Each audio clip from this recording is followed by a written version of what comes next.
Yo, yo, yo, what up, y'all? It's your boy Rob coming back at you once again with another live stream. So, before we get started, you already know what to do. If you're not subscribed to the channel, make sure you hit the bell icon twice. Smash the like button, share this video out to all of your followers, and let's get it cracking. All right. So, shout out to everybody who is in the building. It is great to see each and every one of you. If you guys can hear me okay and everything is looking good on the screen, please give me a thumbs up or a radiation emoji in the chat. If you cannot hear me or things are looking and sounding bad, please give me a thumbs down or an angry face.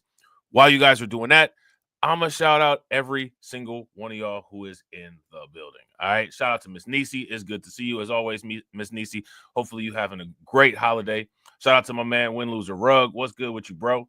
Shout out to Alonda. It is good to see you. I appreciate you.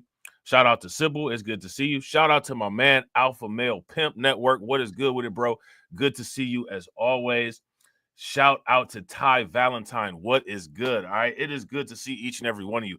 So, shout out to my man DC Precise. What did y'all eat? Hopefully everybody ate good today. Everybody kicked it. You know what I'm saying? You know, people chilling back with the family. You know what I'm saying? Maybe watching a little bit of sports or whatnot. Hopefully everybody kicking it, having them good times. You know what I'm saying? Them good times that the holidays be associated with. Because, you know, the good times don't be about what the holidays be about. It be about what you do with the day. You know what I'm saying? And, you know, shout out to y'all, man. You know, I've told y'all this before. I don't have any grandparents anymore. All of my grandparents have passed. But, you know, like in the grandparent era, man, that used to be it. Driving around the city, you know what I'm saying, going to see each of your grandparents on your mom and your dad's side, kicking it, having a good time, seeing your cousins and all that, eating some good food. You know what I'm saying? Everybody going around getting a plate. How many people used to go from hood to hood, from house to house getting a plate? You know what I'm saying? That aluminum foil about to get used up today. That aluminum foil about to get used up today. Then you go hit your job. You know what I'm saying? The old black women at the job cooked up. You know what I'm saying? Got the break room smelling like candy yams. You already know. You already know. You know what I'm saying? Shout out to Alpha Male Pimp Network. Oh, it is, bro. Listen, Neela Park be lit up. On the west side, they got the Christmas Story house. You know the Christmas Story was filmed in Cleveland. You know what I'm saying? It be lit. Tower City down there, Mr. Jingling. You know what I'm saying? Like, bro, is lit. Shout out to Terrence Hooker. What's good with you, bro? Shout out to my man Kurt. What's good with you, bro? I ain't even mad at it, Miss Nisi. I get it. I am not mad at it. That is not a Debbie Downer. We know what you mean.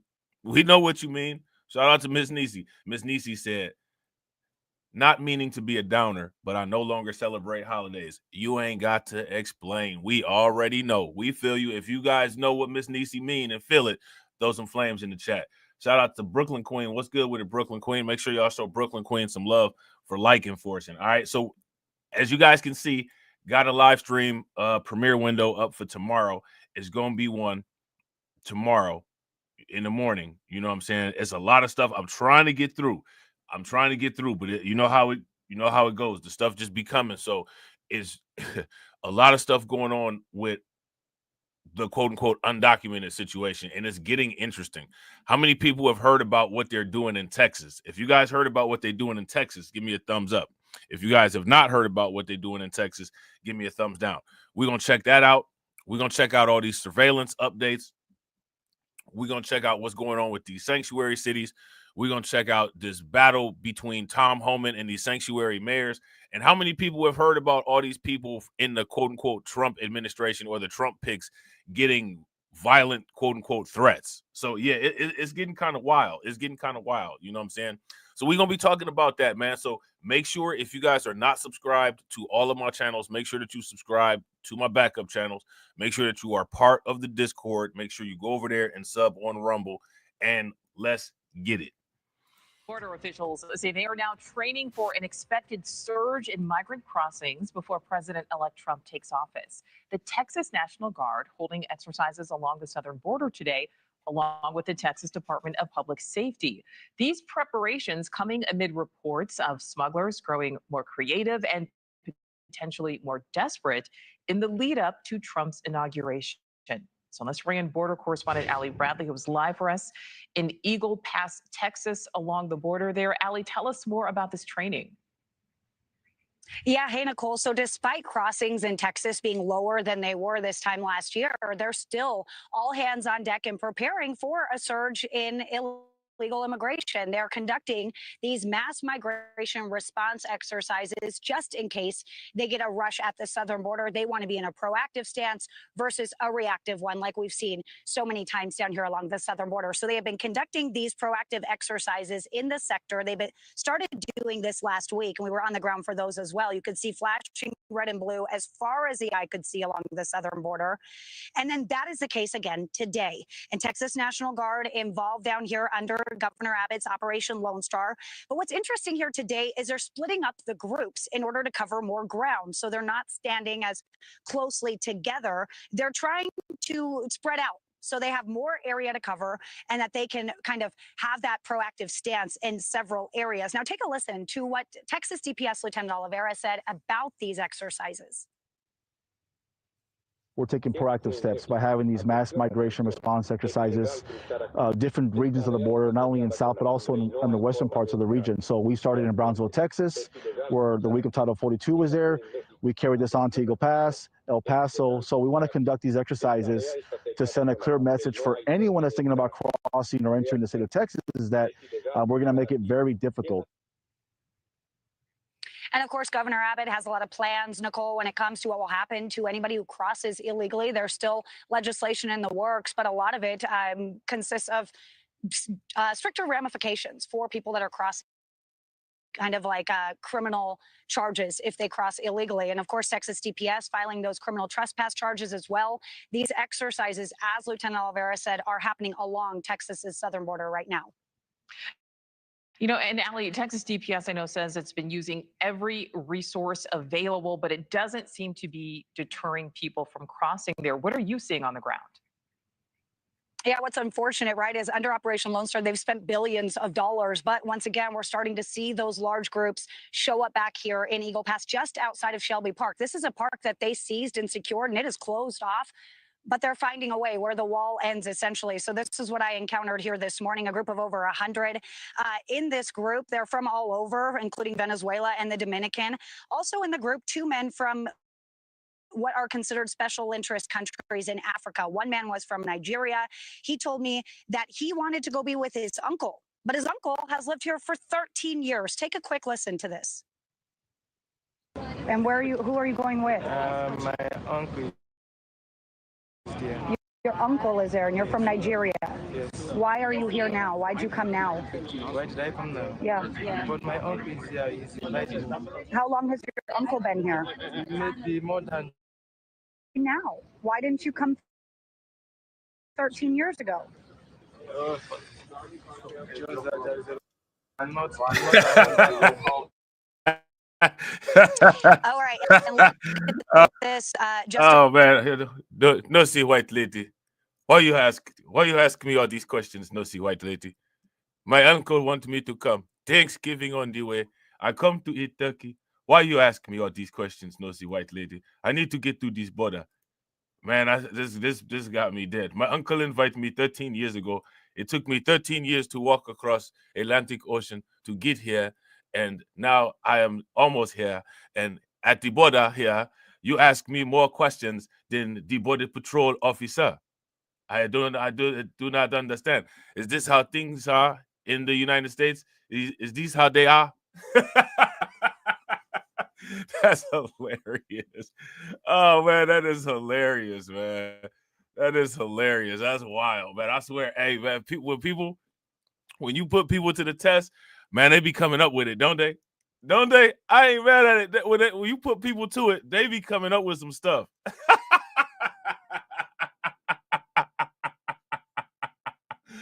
Oh man, shout out to everybody, man. I appreciate you guys. Shout out to Volvo. What's good with the Volvo? If you guys have not smashed that like button yet, do me a favor, take a moment, smash that like button. Also, if you guys haven't hit that bell, please take a moment, hit that bell, and also share the stream to your social media. Shout out to Jay Lore. What's good with it, Jay? Countries in Africa. One man was from Nigeria. He told me that he wanted to go be with his uncle, but his uncle has lived here for 13 years. Yeah, that's what I'm talking about. Why you asking me these? Why are you asking me this? You know what happened to my homework. You know what happened to my homework? The dog. The dog. Actually, it was the hyena. The hyena ate the homework. I give to you tomorrow. Oh man, that's hilarious. A quick listen to this. And where are you? Who are you going with? My uncle is there. Your uncle is there, and you're from Nigeria. Yes. Why are you here now? Why'd you come now? Why did I come now? Yeah. But my uncle is here. He's invited me. How long has your uncle been here? Maybe more than 20-something years or what. So why now? Why didn't you come 13 years ago? Just that there is a lot of saying I'm not around that time. He said he wasn't around that day. All right, and look at this. He said he wasn't around that day. How come you didn't come? How come you didn't come 13 years ago? He wasn't around that day. He was just, I was MIA. I was on PTO time for 13 years. Just that there is a lot of saying I'm not around that time. All right, and look at this.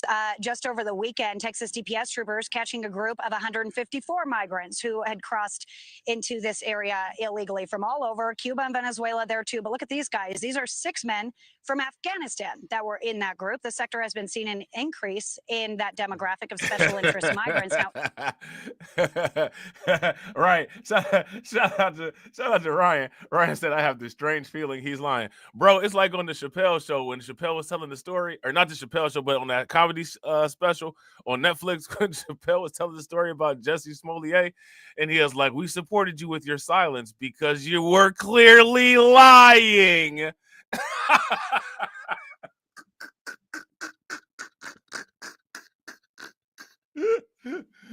Oh yeah, we supported you, but we supported you with our silence because you were clearly lying.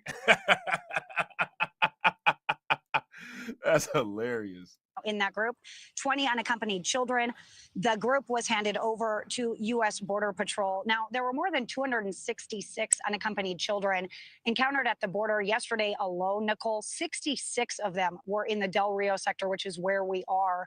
So this problem continues to persist. And I want to note here, this is kind of a news-making moment here. I just got a confirmation that Governor Abbott is expanding those buoy barriers, a very controversial buoy system that he has in the Rio Grande down here. He's going to be expanding these. We know that they're surveying the river right now. We can see those buoys potentially expanded as early as tomorrow. Nicole. Wow. All right. Allie Bradley, live for us there in Texas. Thank you. So, yeah, so that's interesting, right? It's going down in Texas. A lot of what we are going to be talking about is a lot of stuff that's going down in Texas. Now, this is interesting, right? There's a situation that's going on in Dallas. How many people are familiar with the mayor of Dallas, Eric Johnson? If you guys are familiar with Eric Johnson, give me a thumbs up. If you're not, then give me a thumbs down. Short story with Eric Johnson. Apparently, Eric Johnson is an individual who is a quote-unquote Democrat, right? Apparently, recently, he has changed party to my understanding, and he has become a Republican or quote-unquote become conservative. He says that he's going to be compliant with the quote-unquote mass deportation operation, and there are mixed feelings in Texas about it. All right, so we're going to check this out. We got 2 videos about this. We're going to look at the video from the local news affiliate, then we're going to check out Fox. Well, there was an uproar in Dallas tonight after the mayor promised to support President-elect Trump's plans for mass deportations. Mayor Eric Johnson went public with his support on Fox News, but now that's put him at odds with several city council members. They just told Cole Sullivan Mayor Johnson doesn't speak for them or the city.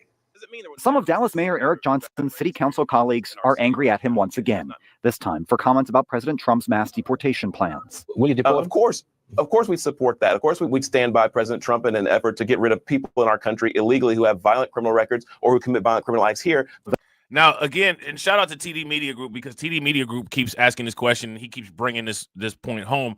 And I want to ask the same question and bring this point home as well. Shout out to Jesse. What's good with it, bro? Why is it that a lot of these sanctuary city, quote unquote, liberal city mayors, why do they have such an issue? Why do they have such a big problem with stopping the flow of criminal migrants, illegal migrants, ones who are committing crimes. They said that they were going to prioritize the criminals like Trinde Aragua and MS-13 first. Why is that such an issue? Shout out to J007. What's good with it? It doesn't make any sense, does it? It's really weird. And shout out to everybody. If you guys haven't smashed the like button yet, do me a favor, take a moment, smash that like button. Also, if you guys have not hit that bell, please do me a favor, take a moment, hit that bell, and also please share this stream wherever you watch it from to your social media. Those comments on Fox Business last week caused quick backlash. The Latino community of Dallas needs to know that they are safe, that they are welcome here, and it's outrageous to have. So, and now I want you to, do you see this dude right here? What he did was he just turned, quote unquote, the term criminal and illegal migrants into, quote unquote, the Latino community. He must not have paid attention to the polling numbers about how the quote unquote Latino community supported Trump, right? So again, it's interesting how they use this terminology, and terminology is key. Those comments on Fox Business last week caused quick backlash. The Latino community of Dallas needs to know that they are safe, that they are welcome here.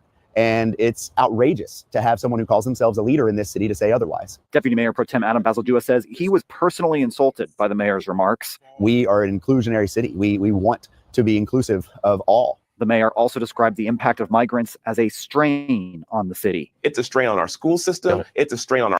Now, so here's my, you want to be inclusive of all, including criminals? Isn't it the level of how immature these conversations is? Isn't it annoying? How many people are annoyed and turned off by just how just downright dishonest they are with the way that some of this stuff is discussed? Yeah, shout out to Ryan Glenn. I agree. If you guys agree, quote unquote, illegal immigrant is not synonymous with Latino, give me a thumbs up. If you guys would disagree, then give me a thumbs down. I would agree. It's not synonymous. They might make up a large amount, but it's not synonymous though. And I find it interesting that they do that to politicize it, but we've seen that before. They do that all the time. They do it with other things, right? Our hospital system, there are hidden costs to having a porous, open border, and we need to shut that down. In response, Councilmember, Army vet, and son of formerly undocumented parents Jaime Resendez wrote, quote, "If the mayor and others like him truly believe immigrants and their children are only a strain, perhaps they should have been willing to go to war in my place." Johnson's office did not respond to a request for an interview. The Dallas mayor has no more voting power than the 14 council members he sits alongside. The mayor has a vote that weighs just as. That comment doesn't even make any sense. That comment doesn't make any sense. If quote unquote illegal immigrants are a strain, you should have gone to war in my place. How does that make any sense? Somebody explain what point that made. As much as mine. You need 7 colleagues on this council to get anything done. In Dallas, Uncle Sullivan. Well, there's. All right, so there's that. All right, so next what we're going to do is we're going to take a look at the Fox News, the Fox Business segment that they drew this from. All right, and I'm just curious as to how you just change parties like that. You know what I'm saying? Like, that's kind of interesting. And this is what I'm saying about these political parties. The political parties, the meaning behind them is important because you got to know exactly where these people are coming from and what their ideas are, their ideologues are, so that you're able to, deal with that in terms of conversation or understand what's coming politically. But as far as people's quote unquote loyalties go, nobody's loyal to these parties. This is all just a hologram. Here's a headline. I'm the mayor of Dallas. My switch to the GOP last year should have been a wake-up call for Democrats. Mayor Eric Johnson wrote that, and he joins me now. Your Honor, why did you join the GOP right in the middle of your term of office? Well, thanks for having me, first of all. But, I switched parties for the same reason I think a lot of people crossed over and voted for Donald Trump for president this past election. And that is, we've had 60 plus years of, frankly, failed liberal experimentation in our cities where 80% of our population lives and where a high percentage of our African-American and Hispanic population in this country lives. And, we Look. Pay very close attention. Now, you see, now shout out to Unsunken One. What's good with it, bro? Pay close attention.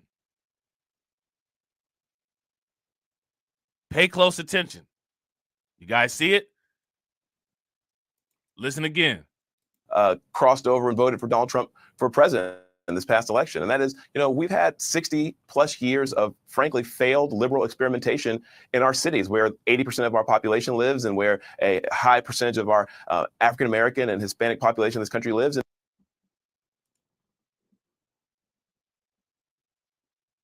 I don't think that 80% of the black people where he lives at, I don't think that 80% of them immigrated from any African country. How many of you guys think that?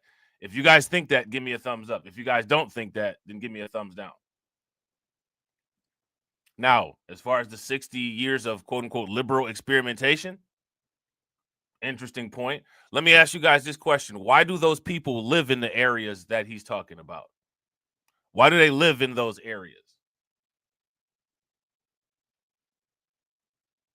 So this is how somebody can sit there and try to do a talk around and merge race and politics and then just throw their hands up and say statistics. Statistics. Shout out to my man Lehman Lucas. Happy Thanksgiving, bro. So before the conversation would even go any further, these are things that would have to get ironed out in the beginning. And they want to make sure that they can have an easy run through to be able to just get this off on mainstream TV and say, okay, next. And we're just sick and tired of being sick and tired. And so I switched parties, and I think a lot of folks voted for Donald Trump because they actually are looking for an agenda for urban America that works. But you were elected as a Democrat, and then you were serving as a Republican. How did that go down in Dallas? Well, I'll tell you what, we are elected on a nonpartisan basis in Texas. All mayors are elected on a nonpartisan basis, but your party affiliation is pretty known. And so it did create some controversy. And there was an effort to recall me, actually, that failed miserably. Not a single signature ultimately got submitted, but there was an attempt by the local Democrat Party and some Democrat activists to have me removed from office. But now, again, I find that interesting, right? Because this is what we see. This is par for the core. This is what the Democrats tend to do. Right? This is what the Democrats tend to do. They weaponize infrastructure. So here's another example, you know what I'm saying, of, things kind of having interesting events. And the first thing that the Democrats try to do is to cancel the person out. Democrats, let me ask y'all this. How many people would agree? Democrat philosophy is quote unquote shoot first, ask questions if we don't have to. Answer questions never, ever. Look, the bottom line is the Democratic Party at that point should have gotten the wake-up call. They should have figured out that if the mayor of the 9th largest city in America is African-American and male switch parties, that maybe we have a problem. Maybe there's something in the water. Turns out this last election showed that I wasn't some anomaly, but in fact, I was sort of a canary in the coal mine, and that a lot of African-Americans are thinking the same way. Donald Trump won. So now, here we go. Look what he's doing. I want you guys to see. We're all doing it. We're all doing it. You know what I'm saying? I smoked a little bit of crack. We all did it. Like, no, bruh. You know what I'm saying? Like, stand on your decision. You made a decision. Stand on it. It's not a group hug. It's not a huddle. Stand on your decision that you made. You don't need to, you know what I'm saying? I can't stand when people do this. We didn't all, you know what I'm saying, have pom-poms cheering you on and, you know what I'm saying, like send you money. None of that happened. I hate when these people do this. Shout out to Squall. Shout out to Squall. We about to find out. We about to get to the bottom of this. Squall want to know who smoked crack. I don't think you've changed a thing. Go on, jump. No, I don't want to jump. Yes, you do. You smoke crack, don't you?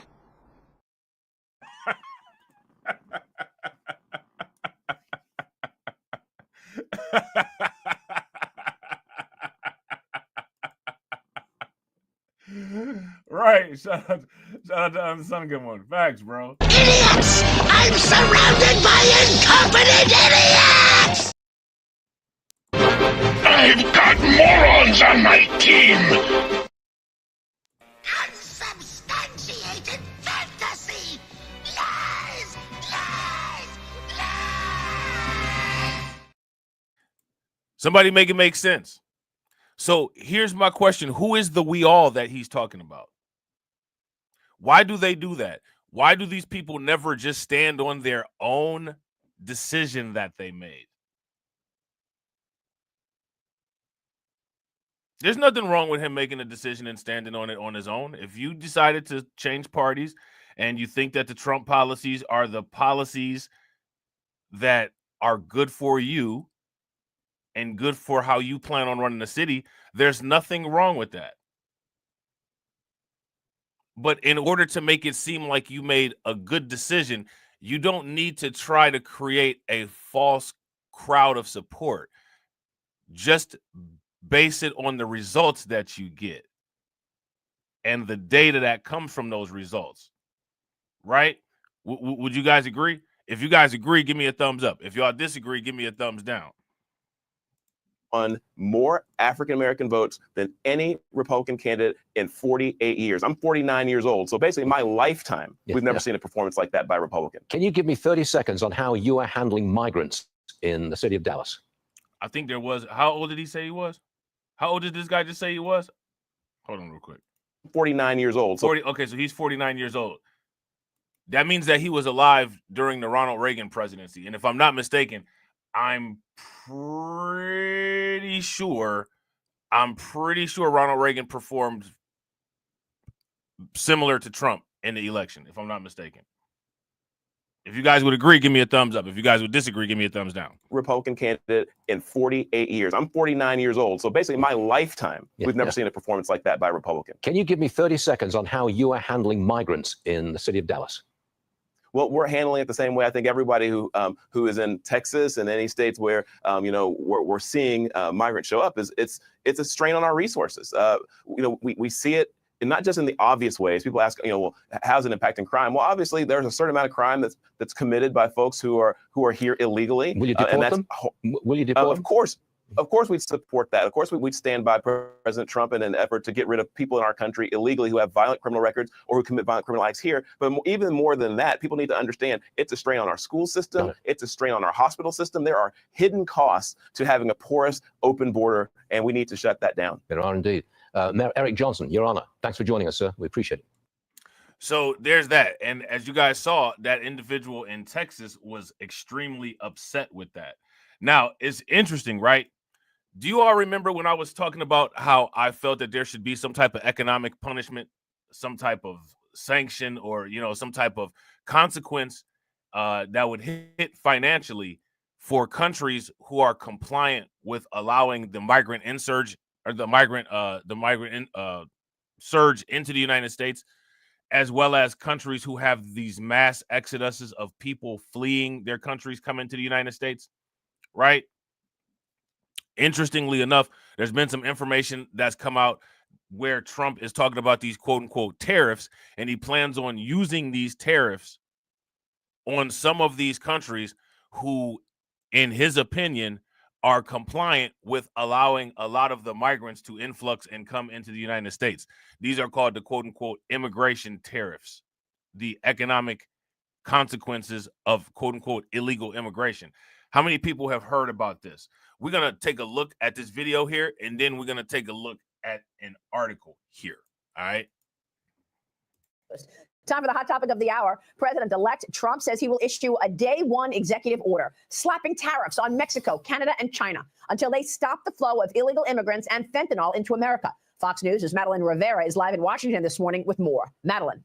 Hi, good morning, Maria. This could all have a major impact on trade. The threats are also the biggest indication yet that President-elect Trump intends to move forward with a tough talk he espoused during the campaign trail. He wrote on Truth Social, as one of my many first executive orders, I will sign all necessary documents to charge Mexico and Canada a 25% tariff on all products coming into the United States. And it's ridiculous. Now, how effective do you guys think that this will be? Do you think that this will work? What will be the consequences of this? As everyone is aware, thousands of people are pouring here from Mexico and Canada, bringing crime and drugs at levels never seen before. Right now, a caravan is coming from Mexico, composed of thousands of people, seems to be unstoppable in its quest to come through our currently open border on January 20th. As one of my many first executive orders, I will sign all necessary documents to charge Mexico and Canada a 25% tariff on all products coming into the United States. And it is ridiculous open borders. This tariff will remain in effect until such time as drugs, in particular as fentanyl and all illegal aliens, stop this invasion of our country. Both Mexico and Canada have the absolute right and power to easily solve this long simmering problem. We hereby demand that they use this power until such time that they do. It is time for them to pay a very big price. Look, shout out to Squall. Squall said 25 people, nothing to say. That's why I dubbed y'all the Rainbow Patrol. Damn. Hey. 25 people, nothing to say. That's why I dubbed y'all the Rainbow Patrol. Just like a woman. That's because some of you niggas, you be acting just like a woman. Nigga, Reaper keep at 1,000.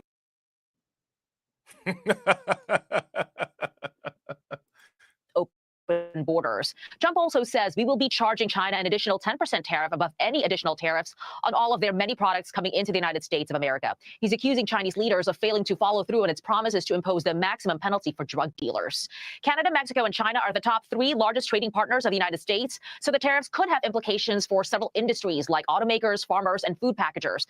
The reaction from international leaders was swift. A spokesman at the Chinese embassy in Washington says China believes that China-U.S. economic and trade cooperation is mutually beneficial in nature. No one will win a trade war or a tariff war. It's unclear, though, if Trump intends to follow through with the tariffs or if the rhetoric is intended as a negotiating tool. Canada's deputy prime minister says they'll continue to discuss immigration with the incoming administration, adding, Canada places the highest priority on border security and the integrity of our shared border. It's an example of how governments and companies are rethinking their strategies in the wake of Trump's reelection. Maria. All right, Madeline, thanks very much. Maddie Rivera there. Here's what Trump's incoming Treasury Secretary, Scott Bessent, told me about Trump's approach. Now, I've heard rumors that they're going to do a AI czar. How many people have heard about the rumors of the AI czar? If you guys have heard about the AI czar, give me a thumbs up. If you guys have not heard about the AI czar, then give me a thumbs down. To tariffs. Donald Trump's ready on day one. When he wins, January 20th, he's going to hit the ground running, and it's going to be a growth agenda.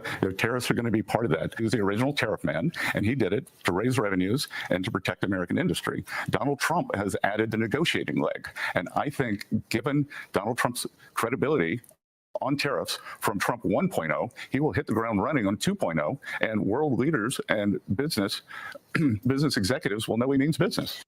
Oh, yeah. And he's keeping that promise with this announcement overnight, Chris, that he's going to be slapping. These are additional tariffs that we expected anyway on China.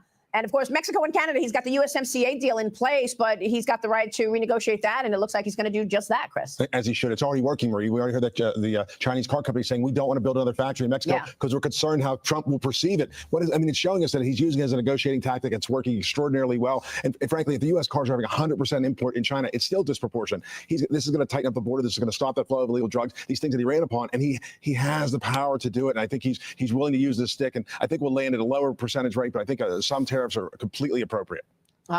Jonathan, it's amazing to me how everybody's getting in line even before Trump gets in office. So how effective with being compliant with U.S. border security policies do you all think that these tariffs will be? Are they going to cause a positive impact? Are they going to make things better? Are they going to help bring down the number of illegal crossings? Or do you think it's not going to have an impact at all? And the only thing that's going to happen is that it's going to backfire and affect the American economy negatively. Let me know what you guys think. You're seeing a think twice about having a Chinese factory in Mexico narrative going on there in Mexico. You've got the Russians saying, I'm ready for a reset with America. You've got a handful of companies in America saying, I'm going to take my supply chains out of China and build everything in America. Yeah, it's interesting. I mean, there's all these people, particularly on the left, that look at President Trump and say, oh, wow, he's lost his mind. What is he doing? He's doing something when the left has done nothing for the last 4 years to address what he's trying to do. So I commend the president in terms of what he's doing. But also keep in mind that these tariffs, they're level playing field tariffs, right? I mean, these countries are also imposing tariffs on our country as well. So, it doesn't just flow one way. The other thing is China has been long overdue for tariffs to be going up. I mean, they have lied, cheated, stolen, flooded the market since 1999 at least. They need to be held accountable. Yeah, shout out to Ryan. Ryan says, I don't think it will have an effect at all. I'm curious. I'm curious as to if it'll even get levied. I think that right as of right now, I think that this is just something that's circulating out there, kind of like posturing.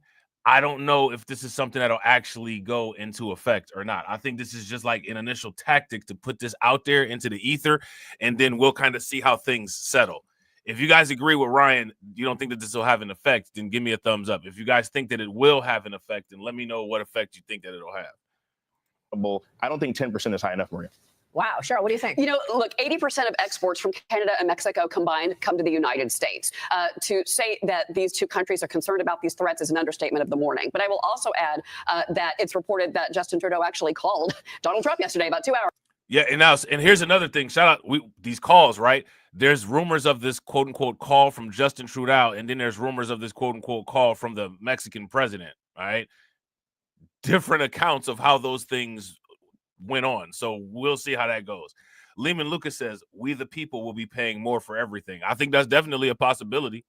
If you guys agree with Lehman Lucas, we'll be paying more for everything. Give me a thumbs up. If you guys don't think so, then give me a thumbs down. Hours after this announcement, they've got to be very nervous, and they shouldn't be. As far as China, look, China has continued to sell the chemicals that make fentanyl. They sell it to the cartels. The cartels move to the United States, and we have a fentanyl crisis and more than 200 deaths per day in this nation. It has to stop. Enough is enough. And if this is the way to do it, whether it's a threat or whether it goes through, fine.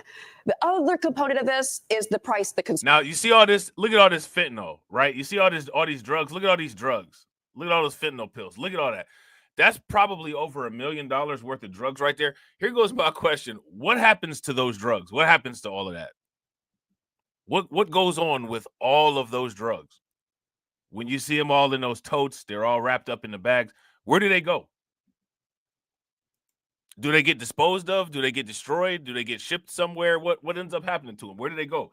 We see this visual here with these big laundry totes, these travel totes full of drugs.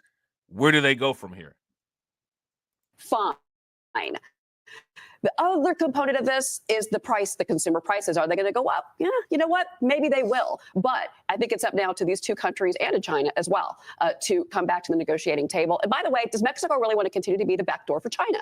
Ask yourself that. Or are you more concerned about the neighbor right to your north, the United States of America, who now have a new administration who is done with you and your border situation? Well, we'll see. I mean, Cowan and Company is writing about how Trump did it. I mean, he announced it in a post last night.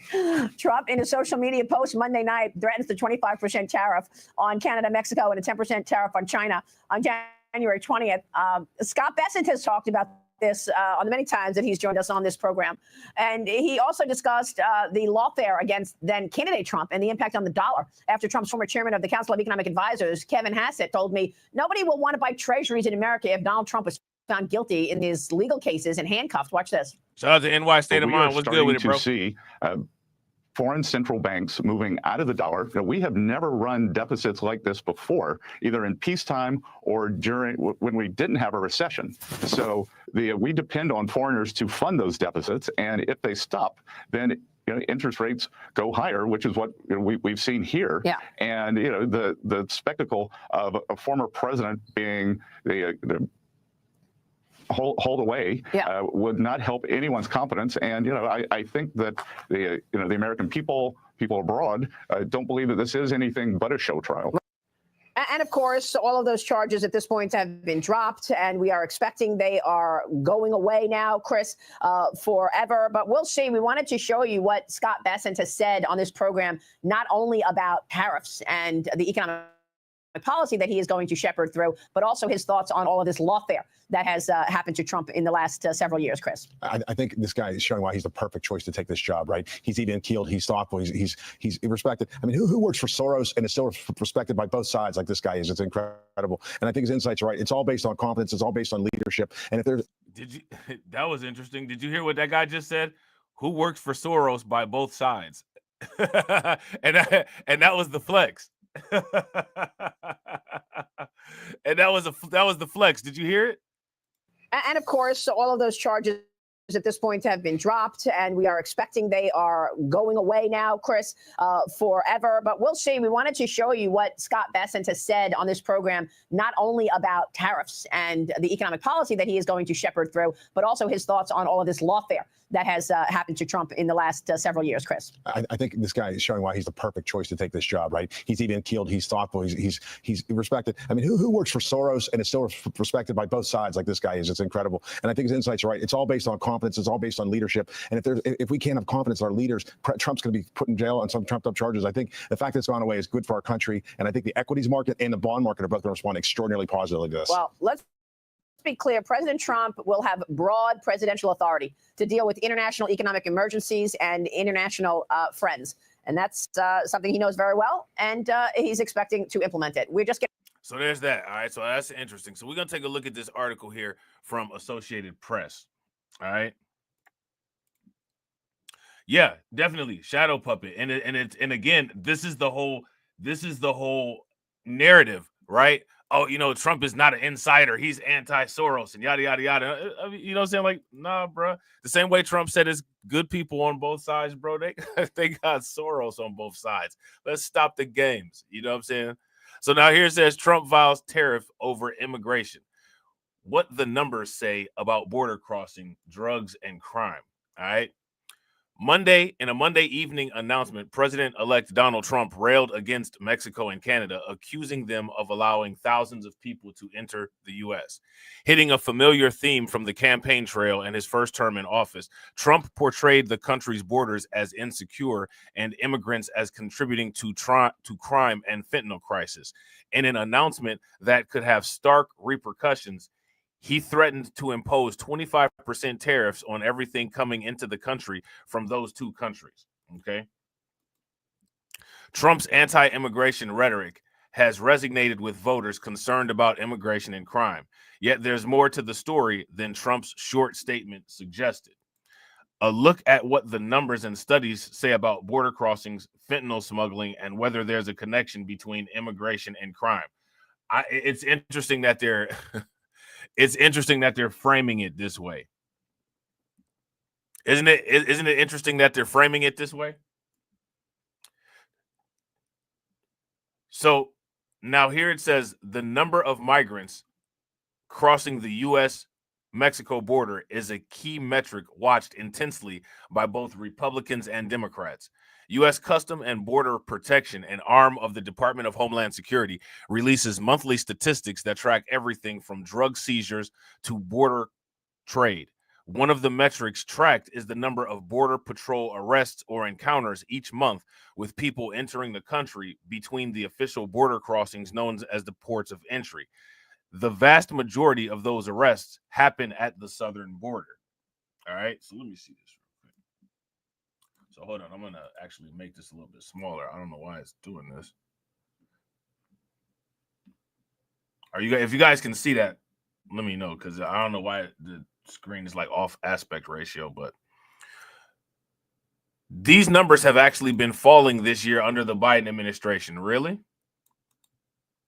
Now, why are they falling? The numbers are falling because they're just not arresting people. You know what I'm saying? They're not applying the law. So that's the reason why these numbers are quote unquote falling. These numbers aren't falling because the environment has been established in a way where it's more of a challenge or there's a consequence to cross the southern border. You know what I'm saying? The Border Patrol made 56,530 arrests in October, which is about a 4-year low. But at the same time, border crossings are up, right? It hasn't always been like that. The Biden administration struggled to bring down the growing number of migrants coming to the southern border. Now, let me ask you guys this question. Would you all say that it was a struggle? Was the Biden administration struggling, or did they even address the problem at all? Which one was taking place? A little less than a year ago in December 2023, the Border Patrol made about 250,000 arrests along the southern border, an all-time high. Cross-border trade was damaged as border agents were reassigned to help process migrants, and train traffic was temporarily shut down. Since then, the number of people encountered at the southern border have dropped and stayed down through a combination of stricter enforcement on the Mexican side and asylum restrictions announced earlier this year by the Biden administration. Republicans have put a caveat on those numbers.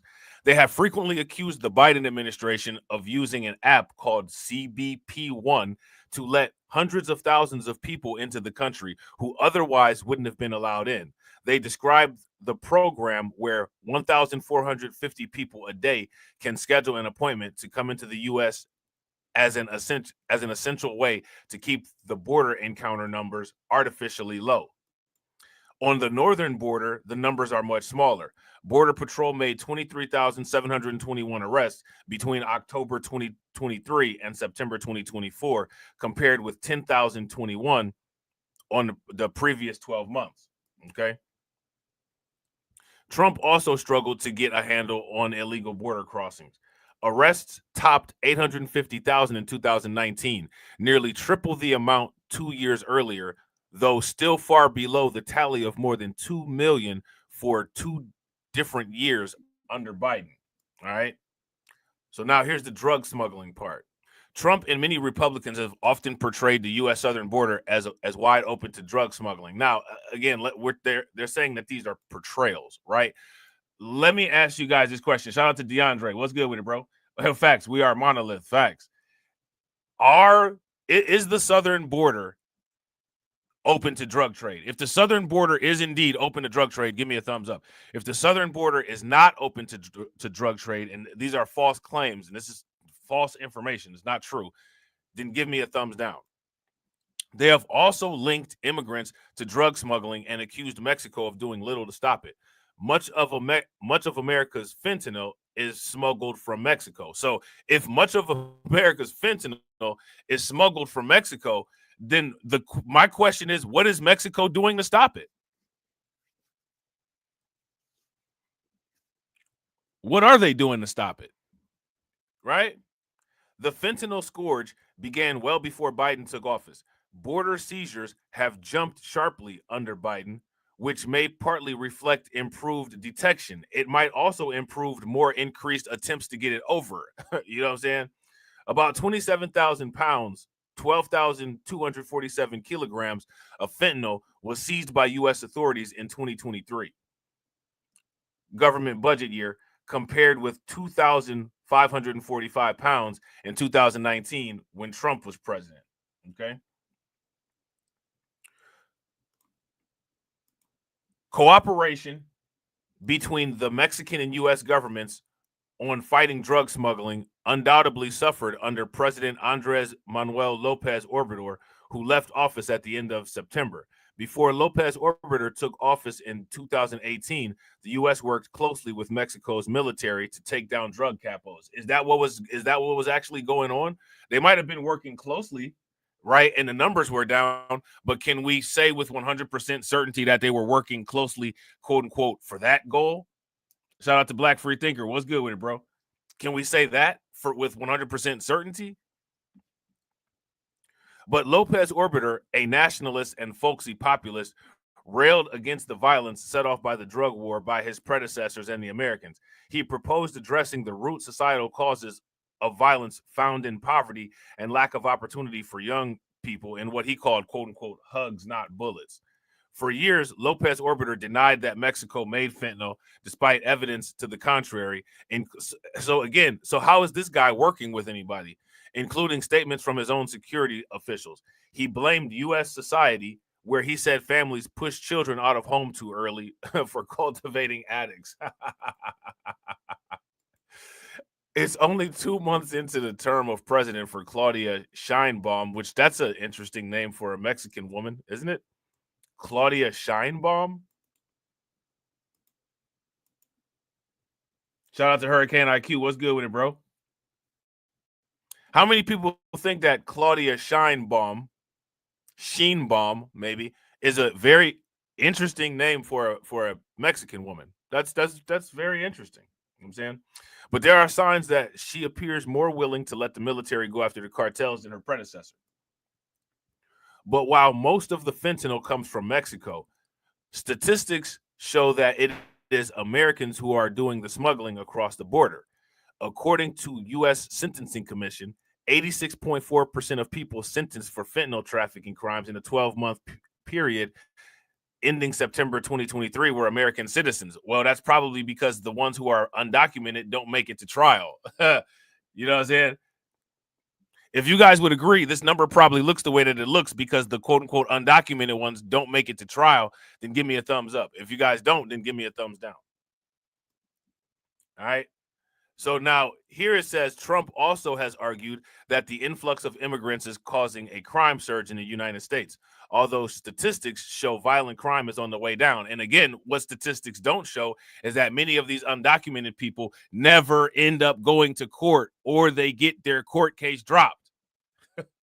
So they won't show up in the statistics, but the news is reporting this as, you know, this is quote unquote legitimate information, and any deviation away from what we're talking about is mis or disinformation. Okay. And shout out to everybody watching. I really appreciate you guys. We got 30 people watching. Definitely appreciate it. If you all haven't smashed the like button yet, please do me a favor. Take a moment, smash that like button. Also, if you guys have not hit that bell, please take a moment, hit that bell, and also please share the stream to your social media. We got 29 people watching. Shout out to y'all. We got 27 likes. We almost on the 1-to-1. If everybody can bang on that like button and get us to that 1-to-1, that'd be great. Throw some 100s in the chat. Let's try to get the likes to 50. So now here it says Texas is the only state that tracks crime by immigration status. Now, why is that? Don't you guys think that they should track crime by more, indicators? I don't think there's anything wrong with tracking crime by immigration status, unless you're trying to hide something within that status. Shout out to Fantizzi. What's good with it, bro? Right?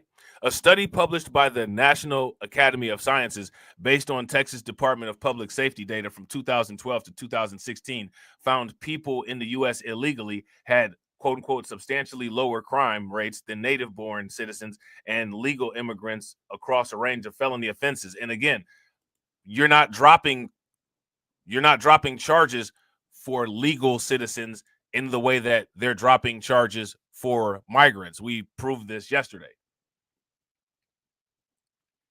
Right? They proved this. We proved this yesterday. While the FBI statistics do not separate out crimes by the immigration status of the assailant, there is no evidence of a spike in crime perpetuated by migrants, either along the U.S.-Mexico border or in cities seeing the greatest influx of migrants like New York. And this isn't true, because if illegal border crossing is a crime and illegal border crossing spikes, then that means that there's a spike in a particular type of crime. So this is a false statement right here.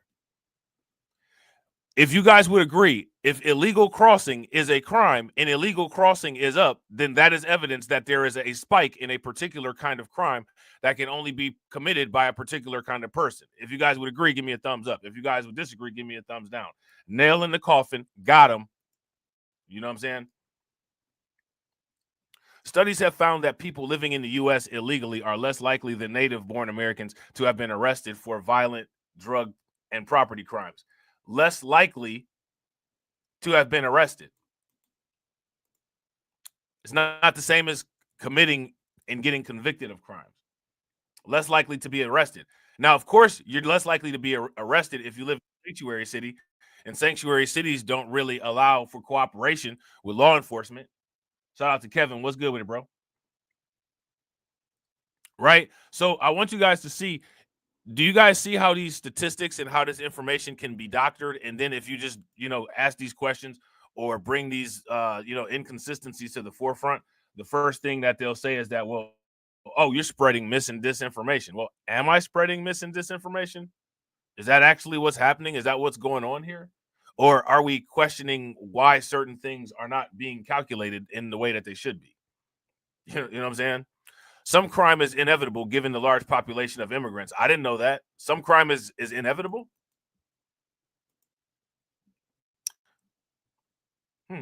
That must be like that inevitable racism that RFK was talking about. That's interesting. There were an estimated 11 million people in the country illegally in January of 2022, according to the largest estimate by the U.S. Homeland Security Department. In 2022, the Census Bureau estimated the foreign-born population at 46.2 million, or nearly 14% of the total, with most states seeing double-digit percentage increases in the last dozen years. Republicans have highlighted high-profile crimes by immigrants, such as the February deletion of 22-year-old Laken Riley in Georgia, and argued that any crime committed by someone in the country illegally is a crime that shouldn't have happened. A Venezuelan man who entered the country illegally was convicted and sentenced to life in prison this month in Riley's deletion. All right. So very interesting, right? It's interesting how, you know, they started out this article and they set out to try to prove or frame a certain narrative, right? But then it kind of tanked when we started getting into the numbers. And then when you start asking these certain questions, once the questions start getting asked, then that's when you really run into some problems. So there's been rumors, right? Like there's been a lot of rumors and now I think this is interesting too. We should actually look at this, right? We should actually look at this before we go into this. And this is one of the reasons why these things end up being so long. How many people knew? Let me see. Hold on.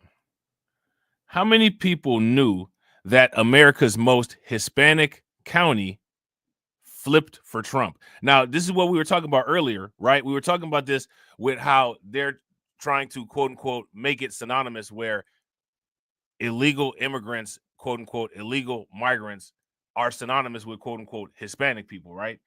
But this is what I'm saying. We saw that video the other day where you had those black guys down there in California going hard for the sanctuary city status, but then the most Hispanic county in the United States voted for Trump. And you got to ask the black dudes, like, why are you out there wasting your time with that? You know what I'm saying? Like, I don't understand. The most Hispanic county in the United States flipped red to elect Donald Trump on Tuesday. It's the first time Starr County in South Texas has elected a Republican presidential candidate in more than a century.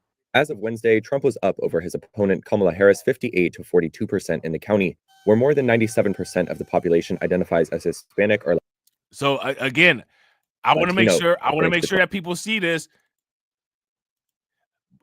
So this is very interesting to me.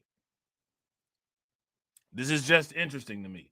And shout out to everybody watching. I appreciate you guys. If you all haven't smashed that like button yet, do me a favor, take a moment, smash that like button. Also, if you guys haven't hit the bell, please take a moment and hit that bell. Also, please share the stream to your social media and make sure you check out the links in the description box and the links pinned in the chat. The most Hispanic county in the United States flipped red to elect Donald Trump on Tuesday. It's the first time Starr County in South Texas has elected a Republican presidential candidate in more than a century. As of Wednesday, Trump was up over his opponent Kamala Harris 58 to 42% in the county, where more than 97% of the population identifies as Hispanic or Latino, according to the 2020 U.S. Census. 61-year-old Patricio Sainz Jr. is a Trump supporter and maintenance worker here. He says Harris and the Democrats overplayed their hand with Latino voters. I think they took the Latino vote for granted. That's interesting. What do you guys think? How many people think, if you guys think that the Harris campaign took the quote unquote Latino vote for granted, give me a thumbs up. If you guys don't, then give me a thumbs down. What do y'all think?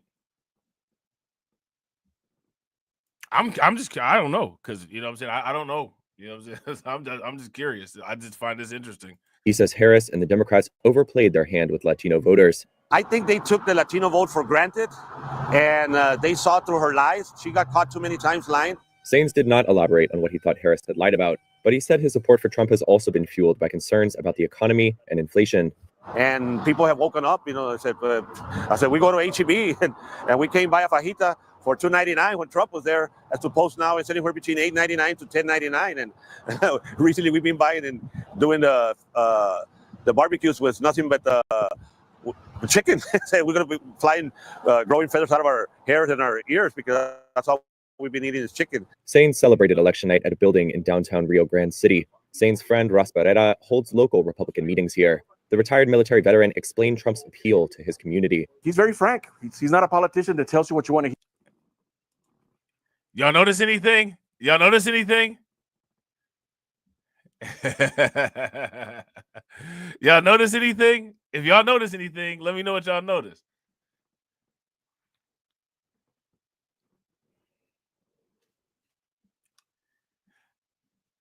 And this is that stuff that I'm saying. So when people be going when people be going around, yeah, shout out to her. This is what they support, right? So when people go around and they be like, there's no coalition. Duh. You know what I'm saying? When somebody pulls off their shirt and there's a swastika on their back, or if somebody shows you their hand and they got like, SS lightning bolts on their finger, why would you think that there's a coalition there? If you ask me, like when you see stuff like this, that should tell you there's no coalition. Duh. You know what I'm saying? You know what I'm saying? Where do people get these ideas from? Like, I don't understand. This is like when I be hearing this, you know what I'm saying? Like, there is no coalition. There is no coalition. You know what I'm saying? Like, I never really ever thought that people that wear cowboy boots and cowboy hats and, you know what I'm saying, be draped in the Confederate flag all over the place. I never really saw that as like an invitation to a coalition. I never saw that. I never saw countries that have places called Matamoros and all of that, as a coalition. I never saw that. I don't know where and how, people saw that, right? But now, on YouTube, anytime, you know what I'm saying? Like, anytime is something mentioned or something, it's no coalition. It's like, where was y'all at? Like, the Democrats kind of, they got to get a little bit of, they shout out to, this is a test name 1 2 3 4. What's good with it? The Democrats kind of got to get, they got to get lit up a little bit for the way that they've been doing business. But at the same time, though, you know what I'm saying? Business is a two-way street. Business is a two-way street. You know what I'm saying? How do you not, in what capacity would anybody think that there was a coalition at a bar where it looks like they have, you know what I'm saying, darts and Klan rallies with 30, you know what I'm saying, with 30-cent tequila shots on Fridays? Like, you know what I'm saying? Like, why would you think that there's a coalition there? I don't understand. You know what I'm saying? Where do people get these ideas from? This is shout out to everybody that's watching. This is my question to everybody that's watching. Who told anybody that there was a coalition? Who said that? We have a coalition. I don't think anybody at this bar said that. Yeah, shout out to Hurricane. Another multiple realities tactic. Facts. If you guys agree with Hurricane, give me a thumbs up. If you guys disagree, give me a thumbs down. This sticks out to me like a sore thumb. And if you know the history of a lot of Latin American countries, most Latin American countries are very inviting and open to the idea of slavery. We got Brazil with the city of Americana. We got the Confederados. And then, of course, this is right in line with it. And if you know the history of Spain in itself, Spain was one of the first countries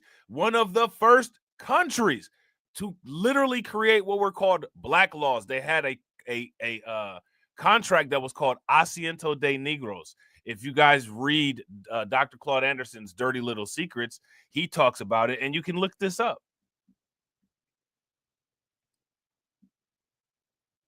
These are facts. And these are facts that we just shouldn't talk about to make RFK Jr.'s voice just a little less shaky.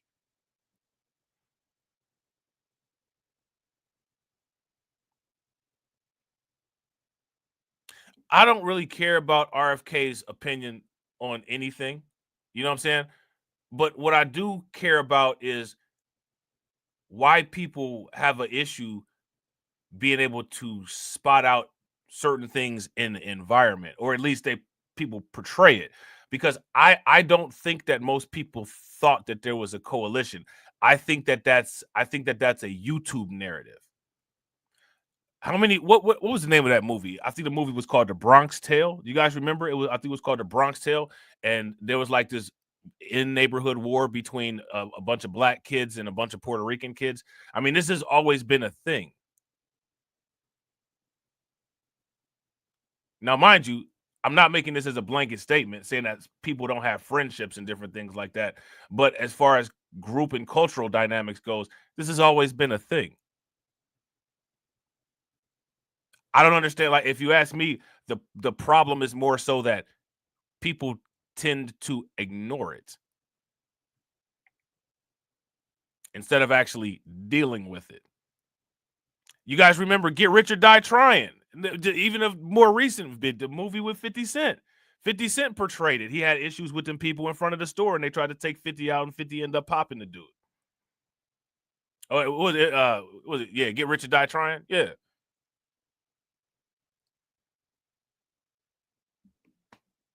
Where do these ideas come from?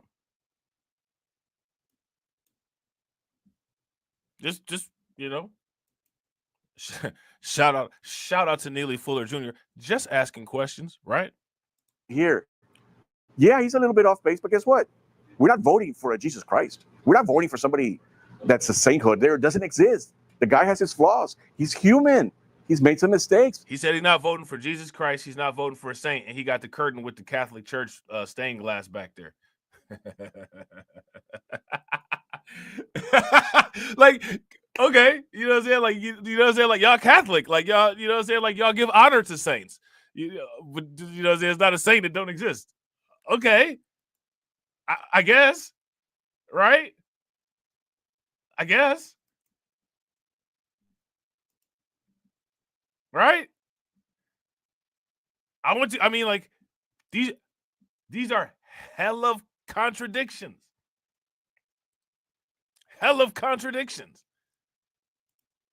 You know what I'm saying? What you want to hear? Yeah, he's a little bit off base, but guess what? We're not voting for a Jesus Christ. We're not voting for somebody that's a sainthood. There doesn't exist. The guy has his flaws. He's human. He's made some mistakes, but we like the idea that he's a business guy. For the past 2 months, Barrera and other Republicans have organized so-called Trump trains, or caravans of vehicles parading through the streets in support of their candidate. Professional photographer Roald Reyes took part. I would say out of 50 cars that honk at us, we'll probably get 1 or 2 that's negative reaction. All the rest are, thumbs up, positive reaction. So that's when we saw that, we knew that we were going to get a red county this time. So yeah. Starr County is located in the Rio Grande Valley near the U.S.-Mexico border. Reyes says another reason. Look at this. Look at this shirt. You know what I'm saying? Look at the shirt. Look at this shirt. I'm just saying, man. What do people be paying? What do people pay attention to? Y'all help me out. What do people pay attention to?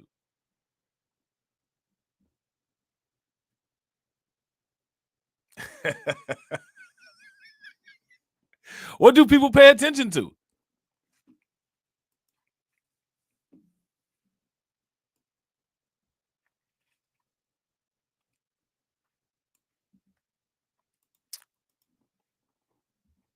Seriously. This is what I'm saying about people not knowing their surroundings. And if you ask me, like, YouTube is the ultimate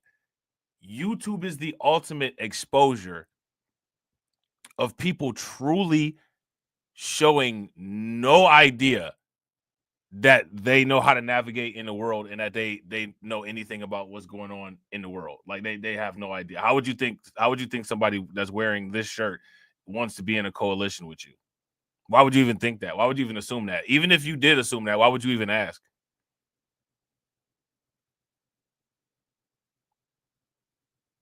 What if, let me ask you guys this question. What if a king cobra asked you, let me hold your hand with my fang? Would anybody, like, would anybody go for that? Would anybody, yeah, here, go ahead. Here go my hand right here. Like, who would do that? Clearly a lot of people, but I just don't get why. Yeah. Starr County is located in the Rio Grande Valley near the U.S.-Mexico border.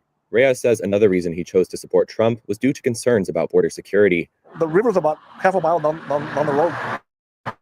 And we see people, crossing. Now, nobody is saying anything to these people about quote unquote inclusion, right? But then when people start, making the argument, quote unquote, about the quote unquote inclusion argument, these are the people who get brought up for protection. If you guys would agree, give me a thumbs up. If you guys would disagree, give me a thumbs down. That is a wild very, very wild contradiction. That's a very wild contradiction. All over the place, and that worries worries us, because sometimes we have to be on the lookout at home. Sometimes you don't even feel safe, because of the people that are crossing. I've had people go through my yard. Trump's success in Starr County underscores the boost he received from Latino voters across the country. Compared to the 2020 election, Trump scored a 14 percentage point increase in his share of Hispanic voters nationally, according to an exit poll conducted by Edison Research. So just remember, Edison Research is the company that conducts those exit polls. All right. So now how many people have heard of the quote unquote rumored quote unquote mass deportation camps? This is something else that's going on in Texas. If you guys have heard about these quote unquote rumors of these quote unquote mass deportation quote unquote camps, give me a thumbs up. If you guys have not heard about these quote unquote rumors, then give me a thumbs down. You guys announcing the Jocelyn initiative today. Can you just tell me a little bit about that in more detail than why are you guys doing it and who is she and all that? Yeah, so my priority is getting the violent criminals that are hurting our sons and daughters off of our soil, especially those that have been detained by law enforcement multiple times and released under sanctuary policies. When I hear the stories of Jocelyn, when I meet Alexis, who is such a strong mom, being a mom myself, I do not want a single mother to have to endure a similar situation, nor do I want to lose any more of our sons and daughters. And so we're just looking to partner. And I want you to pay attention to the conservative feminism. Pay very close attention to the conservative feminism. Nobody cares about dads losing their sons. Nobody cares about dads losing their daughters.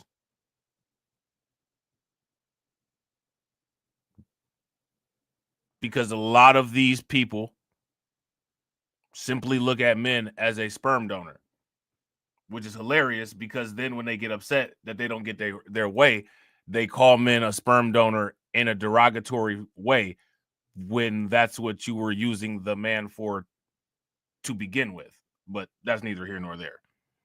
So you guys announcing the Jocelyn initiative today. Can you just tell me a little bit about that in more detail than why are you guys doing it and who is she and all that? Yeah, so my priority is getting the violent criminals that are hurting our sons and daughters off of our soil, especially those that have been detained by law enforcement multiple times and released under sanctuary policies. When I hear the stories of Jocelyn, when I meet Alexis, who is shout out to Unsunken One. Unsunken One says, why do we act like the WS woman doesn't exist? I don't.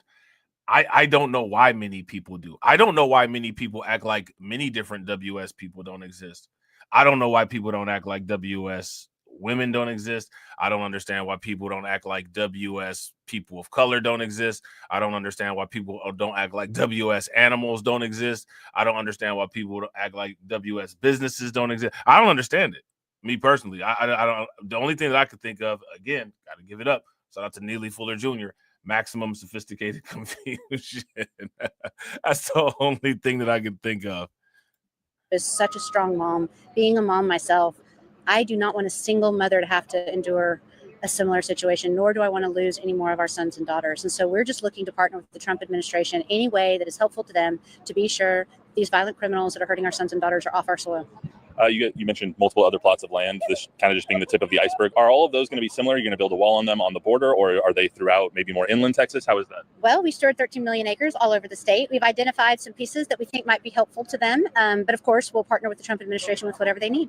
Does that involve more pieces kind of like this on the border, assisting in building the wall and things of that nature? I think from the detention and deportation standpoint, probably need some more urban pieces, which we do have. But of course, we're always looking forward to being helpful. Gotcha. You mentioned that the previous owner of this land was not cooperative multiple times in your letter and today. So how did you guys acquire this land from them? Well, the Facilities Commission approached us and said, hey, we're having trouble with this property owner. Not only will she not allow law enforcement on the property, but she won't allow the wall to be built or doesn't like it. Nobody likes a big eminent domain fight. You'd rather be friends, right, than fight about it. She had mentioned to the Facilities Commission that she would sell her property for fair market value, but just wasn't interested in having the wall built on it while she owned it. So we just had it appraised, made a fair market value offer, and bought it. Now, let me ask you guys this question. Do you think that it was this simple how they got this land? They're talking about eminent domain. Let me ask you guys this question. How do people feel about eminent domain? It's very rare that we talk about eminent domain. If you ask me, eminent domain is something similar to, when they decide to like send out Capitol Police and just have a militarization of, just putting the military police in the street. The eminent domain is this type of dystopian thing that the government is able to do as well. right? How do people feel about eminent domain? Let me know what you guys think about eminent domain. Forward to being helpful. Gotcha. You mentioned that the previous owner of this land was not cooperative multiple times in your letter and today. So how did you guys acquire this land from them? Well, the Facilities Commission approached us and said, hey, we're having trouble with this property owner. Not only will she not allow law enforcement on the property, but she won't allow the wall to be built or doesn't like it. Nobody likes a big eminent domain fight. You'd rather be friends, right, than fight about it. She had mentioned to the Facilities Commission that she would sell her property for fair market value, but just wasn't interested. So eminent domain, for the most part, just basically means we're going to take your stuff. You can either give us your stuff for what we say we'll give you as far as a price, or we're just going to take your stuff. But regardless, at the end of the situation, your stuff is going to be ours. That's basically what eminent domain means. Can we all agree on that? I mean, if necessary, we can do a stream about it later. But for the most part, that's what eminent domain means, right? If you guys would agree, give me a thumbs up. If you guys would disagree, then give me a thumbs down. How do you all feel about that? Does everybody feel that eminent domain is a fair practice? It's a good American practice. If you ask me, eminent domain is a very cultural American practice because, you know, if you look at it technically, right? If you think about it technically, the entire United States just became the United States by eminent domain. If you guys would agree, give me a thumbs up. If you guys would disagree, give me a thumbs down. And having the wall built on it while she owned it. So we just had it appraised, made a fair market value offer, and bought it. There was some people who estimated that this could have been worth a lot more. How did you guys get it for $3.8 some odd million? Roughly four. Yeah, roughly four and change. You know, that's what it appraised for. So, you know, the state can only buy things, our property, for what it appraises for. So we were able to get it appraised and come to mutual understanding. Obviously, you guys do a lot of your profits go to young boys and girls in the public school system, private school system, all of those things. How is this property still going to help them, even if the Trump administration takes it and starts using it for their deportation detention centers? Yeah, so we do all kinds of land leases. There's a land lease for the wall. There's a land lease for the agricultural lease. There would be a land lease for the detention center. So all of those leases, you guys see those leases? Let me ask you guys this question. Who's going to be somebody's going to be making some pretty nice money, aren't they? Somebody's going to be making a lot of money. Who's going to be making the money? Now, here's the reason why I'm asking this, right? Who's going to be making this money? Somebody's going to be making some money. Trump and Biden got themselves a little value chain, right? In addition to this, you know, these land grabs and stuff that they're doing. Now, check this out right here. And we're going to get to this article at some point, hopefully. I might just have to make a video about this. We'll see. Sometimes the videos don't be worth it. Look at this. Surveillance tech advances by Biden could aid Trump's promised crackdown on immigration. Surveillance tech advances? How many people knew about surveillance tech advances by Joe Biden? Who do you think is going to get the contract for all this surveillance tech?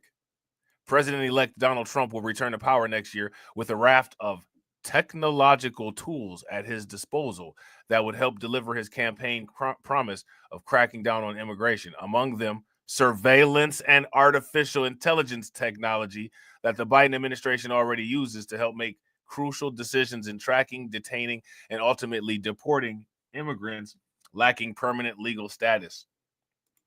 Who's going to get all the contracts for that stuff?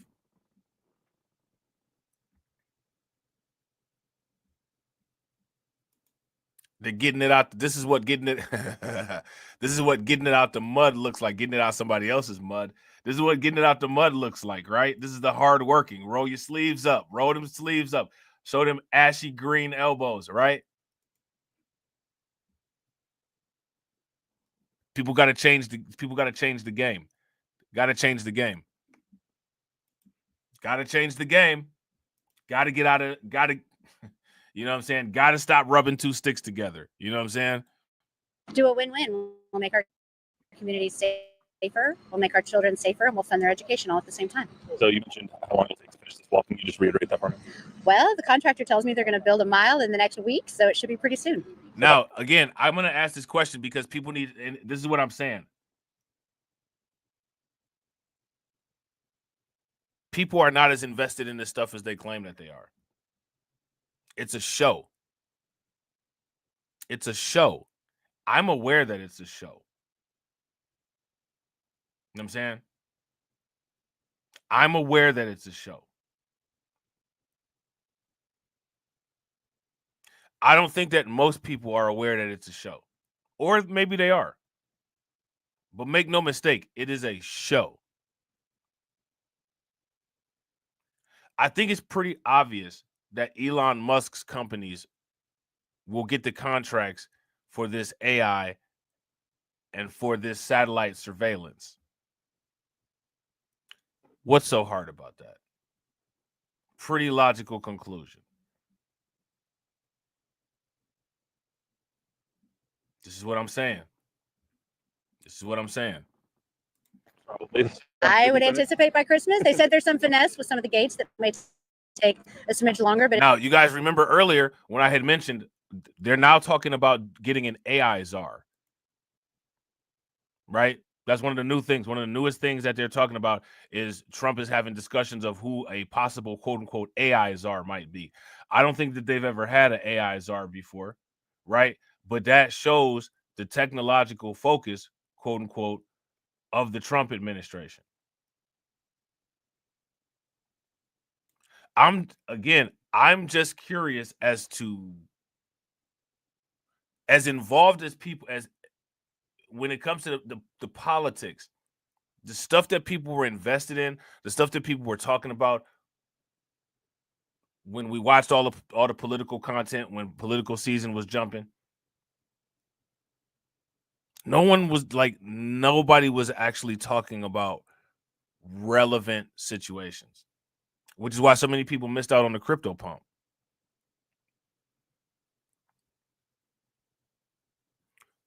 People gotta stop rubbing sticks together. People gotta stop rubbing sticks together. If you guys would agree, give me a thumbs up. If you guys would disagree, give me a thumbs down. I've been talking about the value chains forever. I've been talking about the value chains forever. And it's like, I don't know, man. I don't know. You just see more and more evidence of this stuff.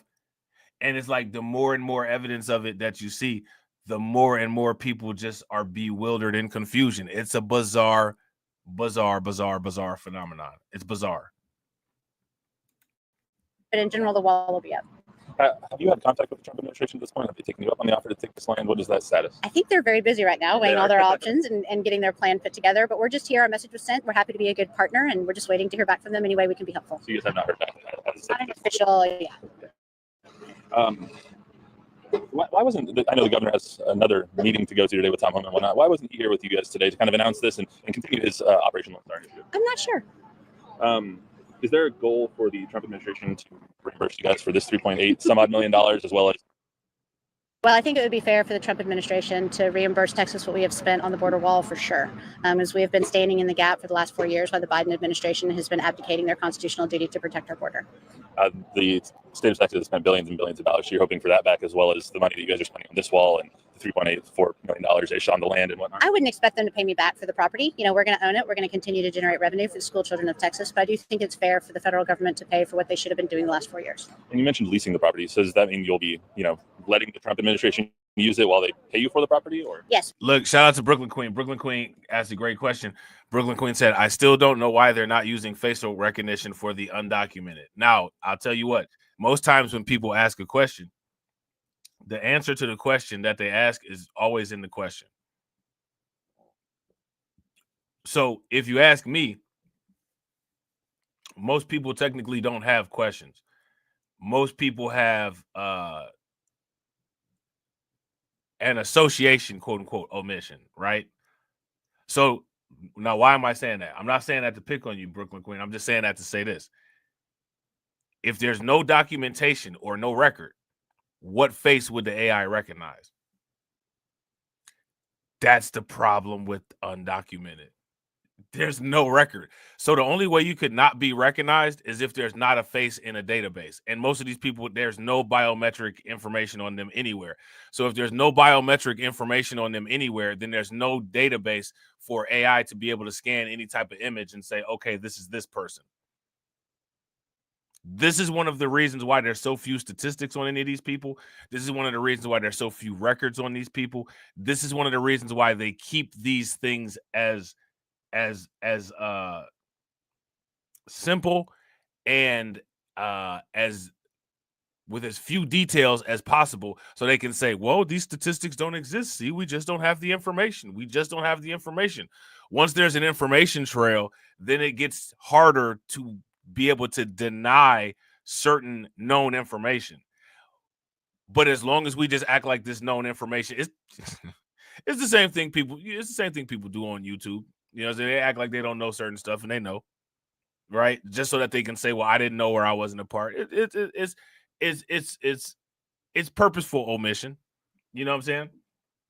So they can't, in order to have facial recognition, they have to have a database of recognizable faces, mugshots, whatever, right? Without a database, without any information, the AI has no image to scan and then associate the scanned image with. So that's why they're not doing that. But now they could do it if they, decided to start, keeping track of the information, right? But as we know, there's been a clear effort to make sure that the information is not kept track of. So that's why you have that. But yeah, no, that's a great question. And I definitely should be put out there.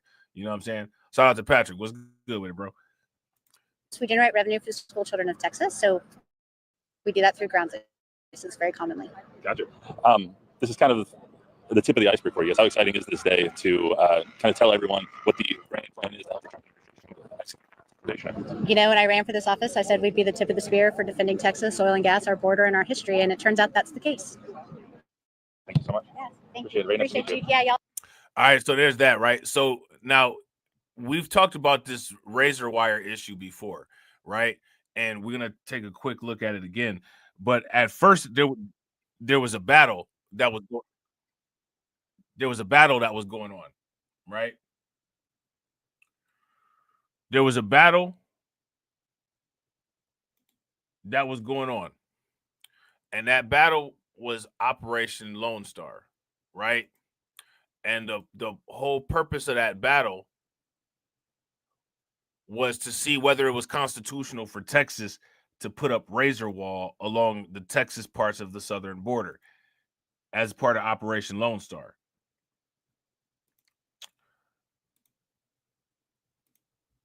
The Biden administration went down to Texas and started removing the border wall, or they started removing the razor wire. Appeals court has now said that Texas is able to keep that razor wire in place. A federal appeals court has blocked the Biden administration from removing Texas's razor wire fences along the southern border. This ruling marks the latest development in an ongoing legal battle between the federal. Now, let me ask you guys this question. Who do you think owns the razor wire company that's making the razor wire? Who owns the company that's making the razor wire? You think they're making any good money? You think that they could retire on the border crisis?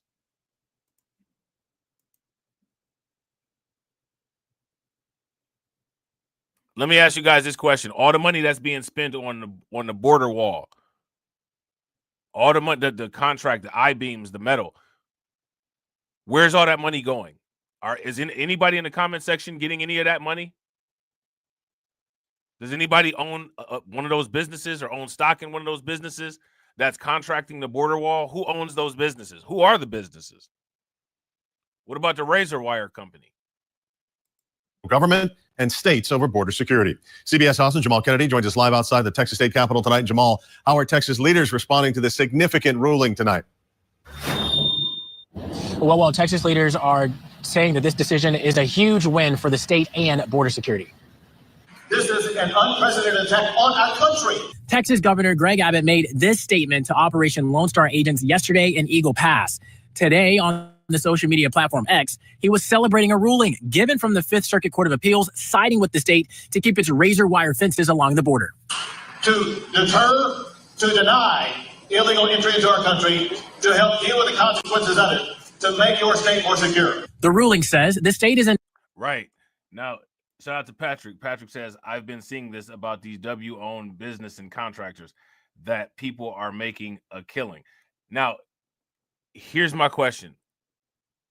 What kind of concerted effort is being done to break up some of that market share that these contractors have with getting all of this money? I want you guys to understand where I'm at and why I get frustrated. The reason why is because people are more concerned with getting jobs with these places than breaking up the financial monopolies that they have. But they claim to care so much.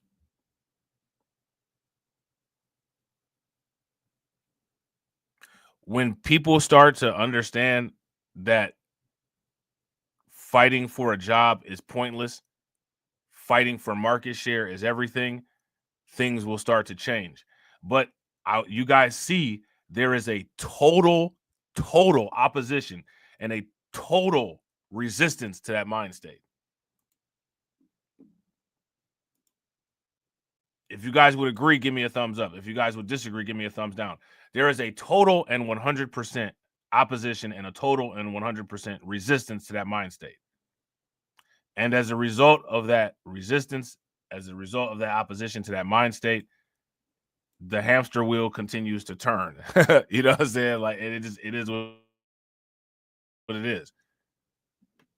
You know what I'm saying? People have the right to not want those things, right? But at the same time, it's kind of odd, you know what I'm saying, to not want those things and then wonder why the things remain the way that they are. I don't know how those things can be done in the same breath, but we see it every day. Entitled to a preliminary injunction because it is seeking only to safeguard its own property, not regulate Border Patrol. This mission that you're on right now is on your homeland. A mission on your homeland to preserve the safety and security of your very own state. Back in January, the Biden administration asked the Supreme Court to allow Border Patrol agents to cut the razor wire, saying it impeded agents' ability to get to migrants as they crossed the river. Governor Abbott says in a social media post, President Biden was wrong to cut the wire. Meanwhile, Texas Attorney General Ken Paxton says, in part, that the state has, quote, fought every step of the way for Texas sovereignty and security, end quote. In the opinion, the court says the razor wire is necessary to fulfill its duty of patrolling the border to prevent illegal entry into the country. Of a threat that's not on some foreign land, but a threat on your very own border. Now, the case is one of several ongoing immigration-related legal battles between Texas and the Biden administration, which could see a shift in approach from the Justice Department under President-elect Donald Trump's second. Shout out to Unsungen One. Unsungen One says the more things change, the more things remain the same. Facts. Shout out to Patrick Tyler. Patrick Tyler said, unfortunately, a lot of black people have been raised to be workers and not worry about owning the business. I refer back to Unsungen One's comment. The more things change, the more things remain the same. Now, here's my question. Who's responsible for that? Who bears the burden of that screw up?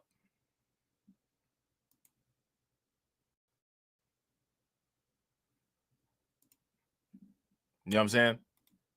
Go get yourself a job. Go get a job. Nobody ever says go get a business. I think that's interesting. Now, they'll tell you mind your own business, right? But they won't tell you go get a business. They'll tell you go get a job. Go work for somebody. To me, that's crazy. You know what I'm saying? Go work for somebody. It's just like, what? All right. You know what I'm saying? I guess. You know what I'm saying? Shout out to David Brown. What's good with it, bro? Shout out to my man. I got to bring it back to my man Carlton. A lot of strange flexes. A lot of strange flexes. You know what I'm saying? The immigration battle as we take a live look at the Capitol Hill. When President-elect Trump takes office, a Republican congresswoman says sanctuary cities like Boston could lose federal funding. Mayor Michelle Wu responding tonight. Boston 25 News reporter Drew. Yeah. Shout out to Patrick Tyler. Patrick Tyler says a lot of our parents, unfortunately, It's all I heard growing up. Go get you a job. If you guys agree with Patrick, give me a thumbs up. If you guys disagree, give me a thumbs down. So now, people have jobbed themselves into an uneconomy and then still question the economic conditions of the United States.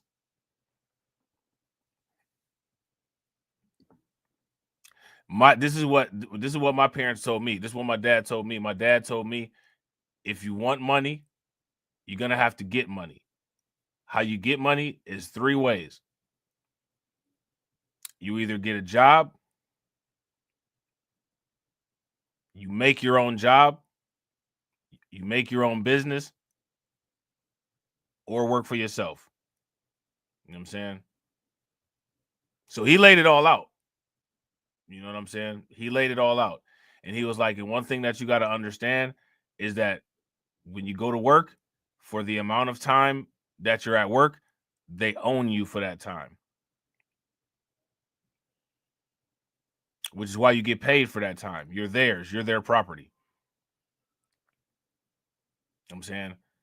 Then when you leave, you got a little bit of freedom at home.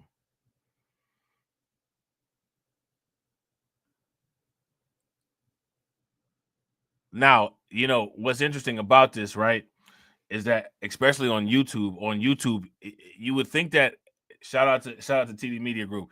On YouTube, everybody seems to know what goes on at other people's houses. It's Thanksgiving. Everybody's having the quote unquote dinner time conversations today.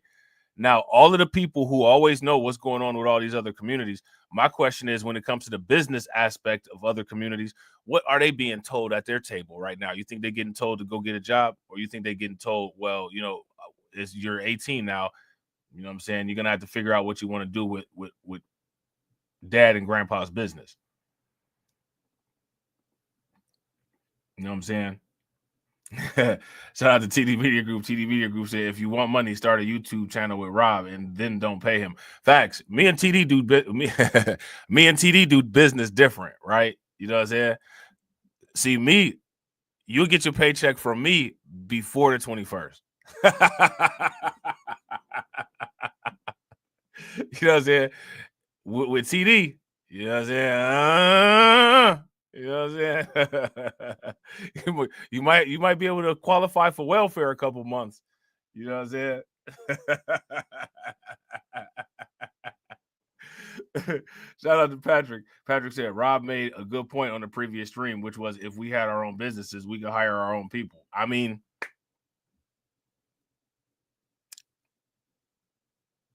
yeah.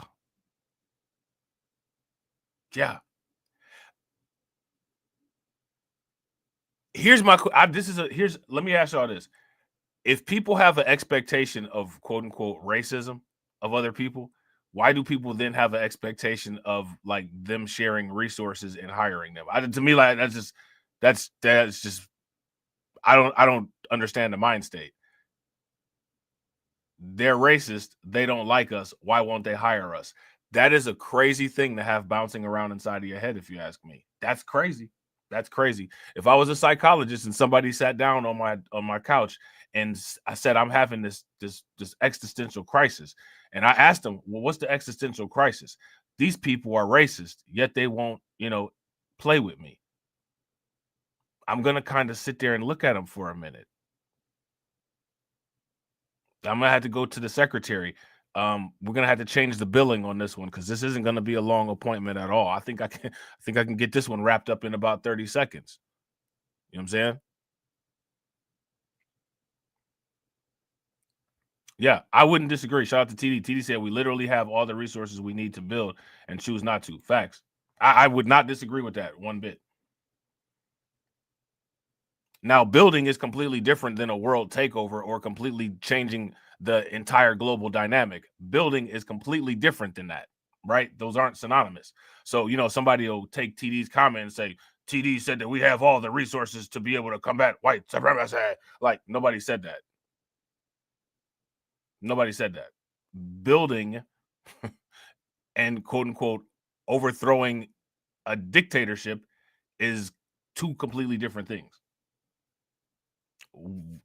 I've always said that there's an issue with quote unquote failure to start. Most times when conversations get discussed, it always gets turned back into, well, you know, it'll just get dominated anyway. I mean, I guess if that's what you think.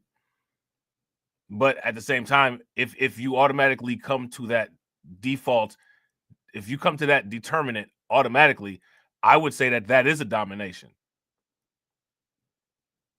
That in itself is a domination.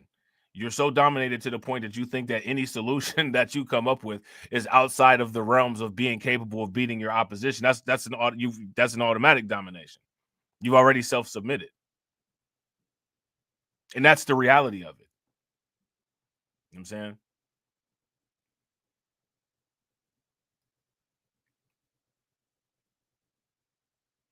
And that's what gets pushed on YouTube. You know what I'm saying? By the hardest of the fist pumpers. You know what I'm saying? The people that got the ashy knuckles. You know what I'm saying? You could hear the vibration in their chest when they hit their chest. You know what I'm saying? You could hear all that vibrating up inside the mediastinum.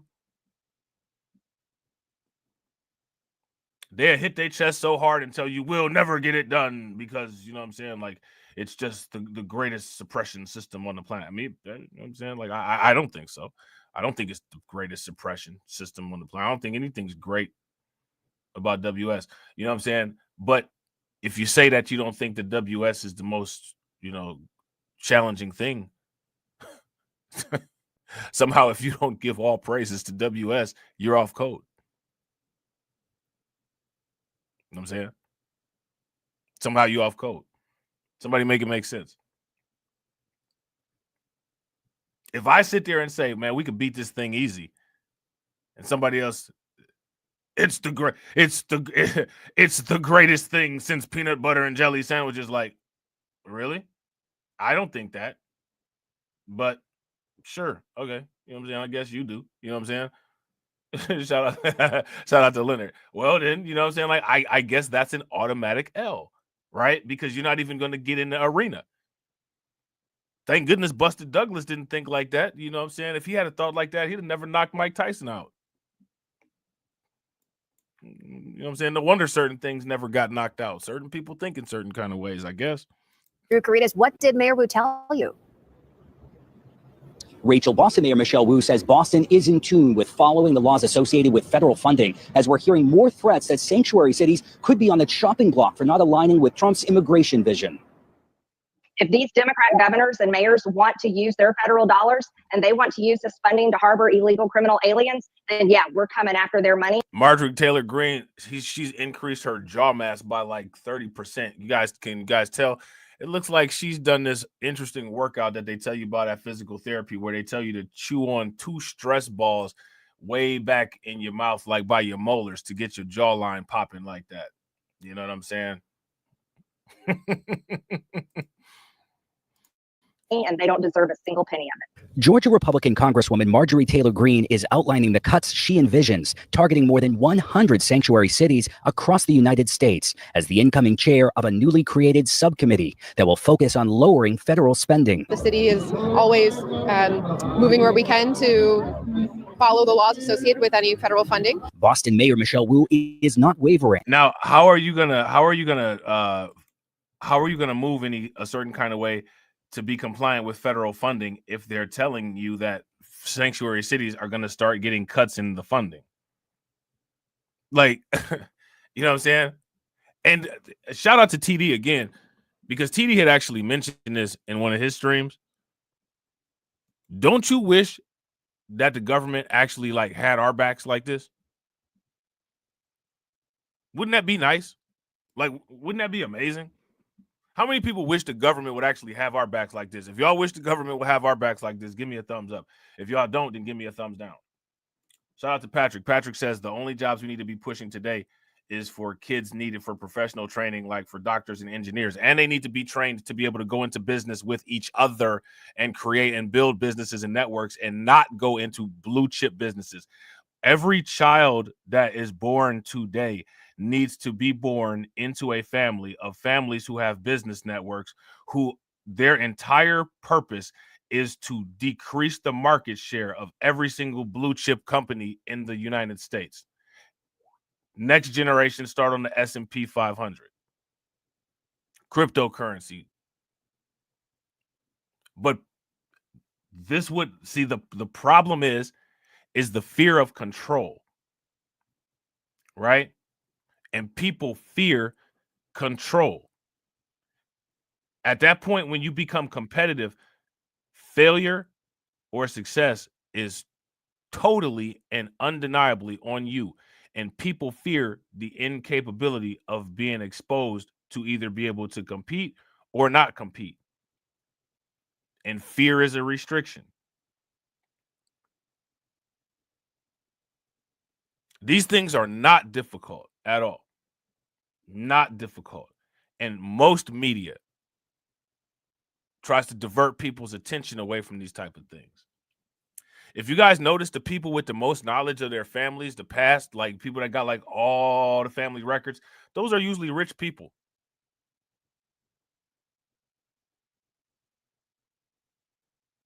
They had their family business records. They had their grandparents' records. They got all the dusty photo albums and all the, this is the sewing machine that my mom used to use and all that. You notice how a lot of people can't really trace their families back a lot of generations with a lot of, meaningful information. Those are usually the people that don't have any money. You got to have a succession plan. You got to have a contingency plan, and you got to be organized. You got to be strategic. Most people, I mean, like I listen the balloon popping and all this stupid stuff these people talk about on YouTube. Shout out to Tia. What's good with it, Tia? People that do get into relationships, in most cases, you should get into relationships like to build a family legacy, like a business. That's the whole idea of a marriage is the foundation of a business. That's why you have to get a license to get married. And like, I just, what I'm saying? Like, I don't know what people are doing. But I'll tell you this, nothing that people are doing is anything that's going to make any significant changes in how the world is. And they want to continue to have the freedom to just be completely oblivious, ridiculous, and non-productive. And then ask why there's no production. But then can't nobody tell them nothing. Hey, whatever, man. You know what I'm saying? Like, it is what it is. Like, it's whatever. But again, people cannot deny that if you go back and listen to a Malcolm X speech, at the University of California, Berkeley from 50, 60 years ago, and the stuff is still being talked about today. There's nothing wrong with still talking about this stuff today, but there should be a progression on it. There should be an evolution on it.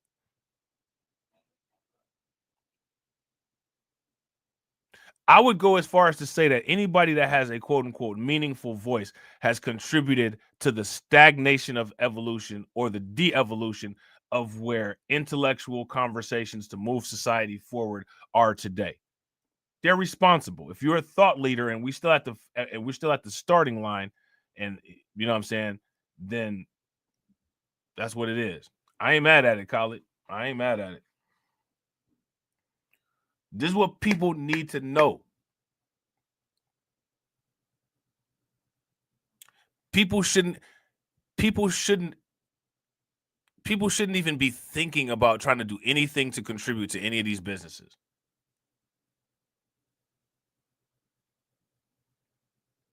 They shouldn't contribute to any of these businesses. People need to contribute to starting to create their own business network so you can have political tools of industrial strength. I talked about the tools of industrial strength. Now, look at Elon Musk and Tesla and Trump, and everybody keeps talking about the super friends. These are two hardworking white guys that, came from cotton fields. Seriously? These two billionaires that got money from their rich criminal parents. Living the Chad life on a yacht, trolling on Twitter with their business toys like Twitter.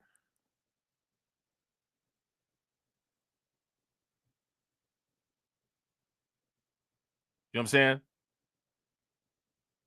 And people see this stuff. And like the question that people really don't ask is, Where's our people like that?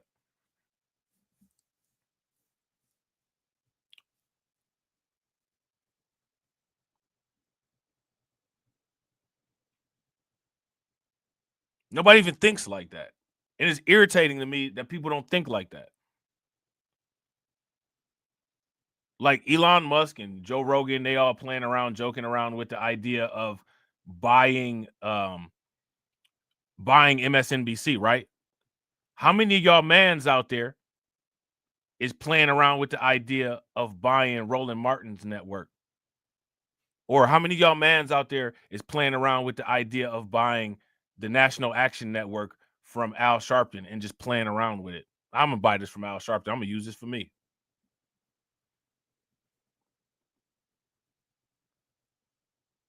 And I'll tell you what, I guarantee you with the little penny any $300,000 that Roland Martin got and the little penny any less than $1 million that Al Sharpton got, those are way more affordable than buying X, is way more affordable than buying MSNBC. I'm sure people could put up the money and get those and get, you know what I'm saying, take that right out from up under their feet if they really wanted to. Right?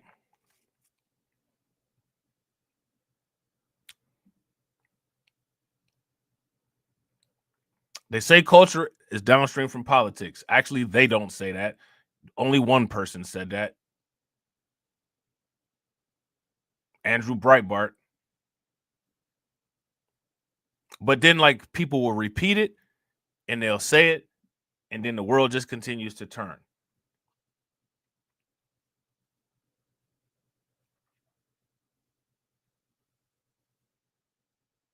And what I always try to figure out is how do people stay static on a turning world? It doesn't make sense with physics.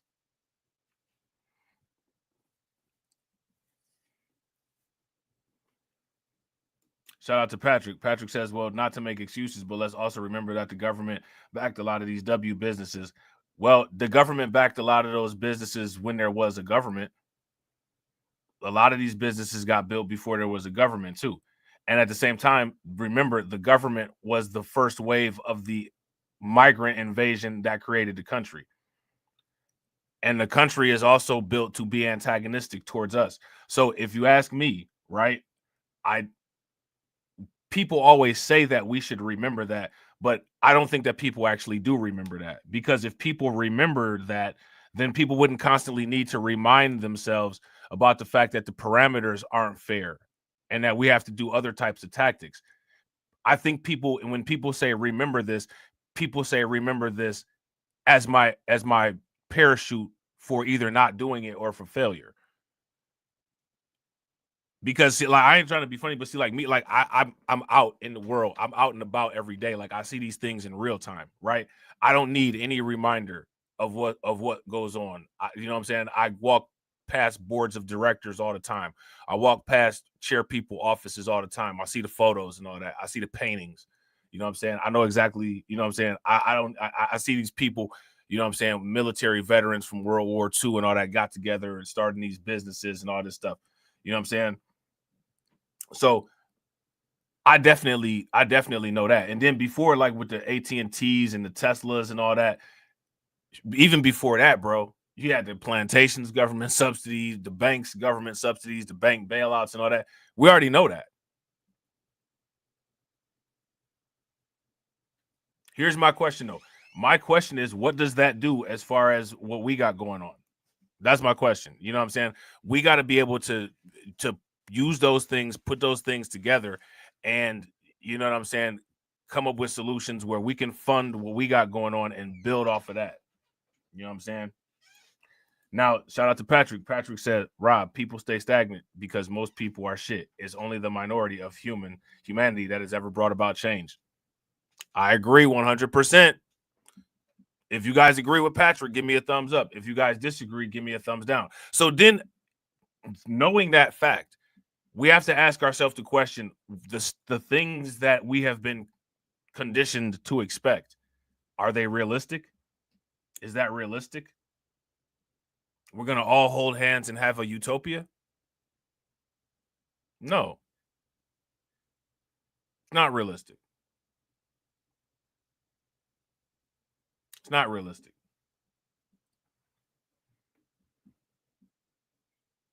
You know what I'm saying? It's not realistic at all. So then my question is, they talk about like the quote unquote 60-year failed experiment and all of that, right? Why have people been conditioned to have this expectation of what should come or what should be? Why? Is that the correct expectation? Look at this. Shout out to Patrick. Patrick said, Rob, people stay stagnant because most people are shit. It's only the minority of humanity that has ever brought about change. We can't even get a change in voting patterns. Think about that. Can't even get a change in voting patterns.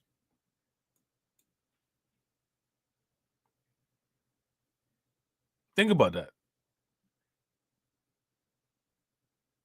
I mean, I'm sure we can at some point, but I mean, will voting be a thing still by the time, you know what I'm saying, the behavioral changes are effective?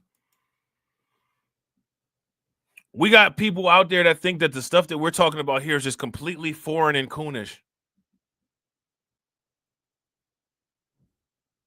Them crazy people over there talking about they should own the businesses. Oh, that's scary. That's scary. Think about that. A lot of brain damage to deal with, man. A lot of ablations. Always moving where we can to follow the laws associated with any federal funding. Boston Mayor Michelle Wu is not wavering amidst more threats from the incoming Trump administration about sanctuary cities, a status that prohibits city resources from being used for federal immigration enforcement. I did have the chance to meet with some of the White House officials who focus on federal grants to cities and talked about the grants that Boston has been awarded and what that will look like over the next couple weeks. Mayor Wu says she's working to make sure that those federal dollars are secured before January, with President-elect Trump promising mass deportations starting on day one. Boston is among a list of 8 sanctuary cities across the Commonwealth, which could soon grow to 9 as native town leaders consider adopting sanctuary city policies. These are mothers and fathers and their aunts and uncles, grandmothers and grandfathers to U.S. citizens who wake up every day, they go to work and, a couple of jobs in some cases, they contribute to our economy and they don't break any laws. Massachusetts Congresswoman Lori Trahan, who you just heard from at the end of our report, does not believe federal deportation plans should go after hardworking immigrants or the communities who are protecting them. During his first term, Trump attempted to withhold funding from sanctuary cities by signing an executive order, but it was blocked by the federal courts. We're live outside Boston City Hall. Drew Karidis for your local station, Boston 25 News. To the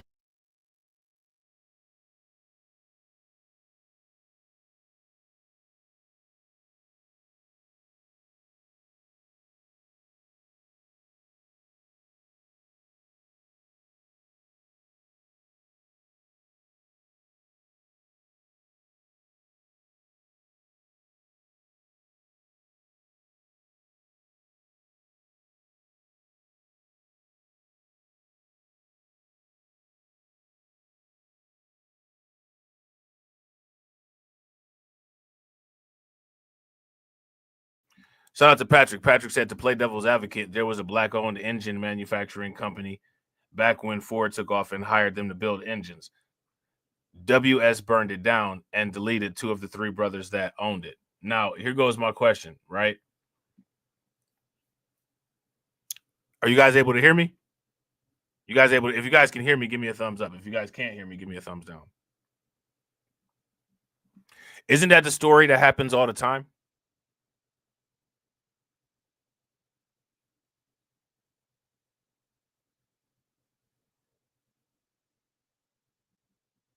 If that's the story that happens all the time, give me a thumbs up. If that's not the story that happens all the time, give me a thumbs down. Now, here goes my question. People don't know what to do with that. People don't know how to defend themselves. People don't know how to keep themselves alive. Because here go the thing, right? If you don't position yourself as a predator, you position yourself as a prey. Well, the inevitable is that the predator is going to hunt the prey. Right?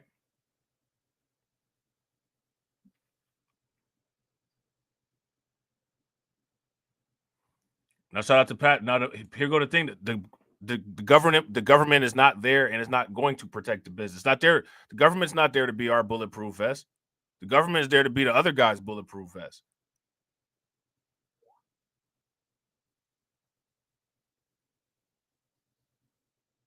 You know what I'm saying? Yeah. People were doing that turn the other cheek stuff back then. And I'm not trying to be funny, but what they could have done is, I mean, if you got a gangbang, then you got a gangbang. You know what I'm saying? They should have got with other businesses and start doing the same thing. I mean, you know what I'm saying? Somebody could have woke up one day and, you know what I'm saying, a factory might have been offline. But you have the passive, peaceful people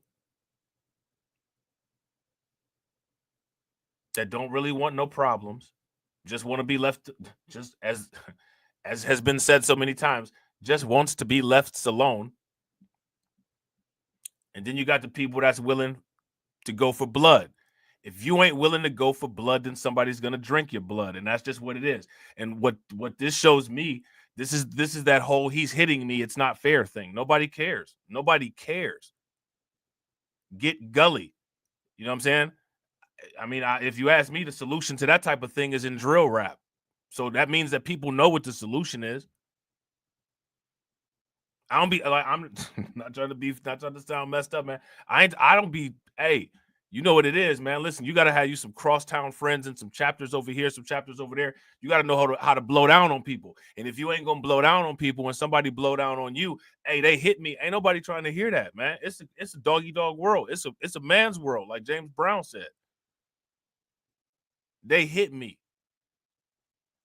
Sometimes they don't even care about that when you in elementary school. If somebody go to the teacher and say, they hit me. Hey, just sit your ass down. We got to finish class. You know what I'm saying? Shout out to AW1. What's good with it, bro? Shout out to Patrick. Patrick, yes, that's the whole we the people thing. And here's the thing, right? I'm not sure. I know exactly how it could go down. Here's the people think in terms of winning. People think in terms of it might not be me that ends up dying. You know what I'm saying? There is definitely a way. You know what I'm saying? Because the thing is that the whole we the people is an extension of the government. The United States government works for a specific group of people. They are connected with the government. The Constitution is the policy for those people for protection by the United States government.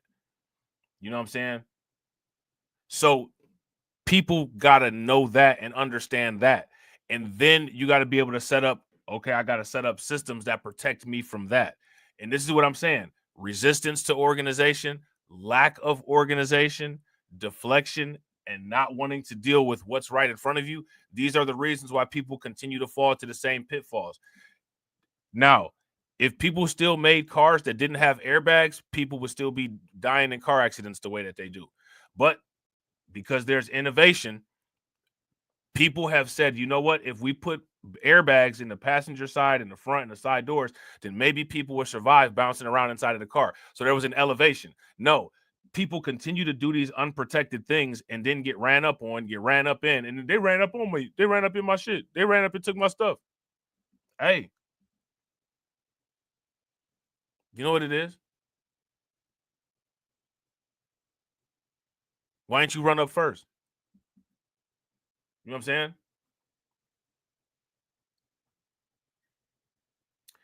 And shout out to Patrick. Patrick says, well, that can be true. Where can you fight back? But realistically, any black person in the era held today who even tries that, they're going to send in troops after you. What do? Deal with the troops or avoid the troops or sit there and say, I'm done. They got me. Hands up. Don't shoot. That's what's going to happen. And people been hands up, don't shooting ever since the Emancipation Proclamation. That's what's going to happen. And then that's what people need to say. Like people need to stop with like saying that there's all these fake W's going on. And you know what I'm saying? We doing this and doing that. And it's nah, you know what I'm saying? Like, you know, they put the cuffs on. It is what it is. You know what I'm saying? They put the cuffs on. Yeah, I mean, that's what happens. They're going to send the troops. Listen, people get the troops sent in on them every day. I live in the hood, bro. It's a trap house get raided around by me every day. I see troops get sent in every day. You know where I don't see a lot of troops get sent in? I don't see a lot of troops get sent into businesses. Even though the troops do get sent in sometimes to businesses, I see it less often. So people willing to take them risks.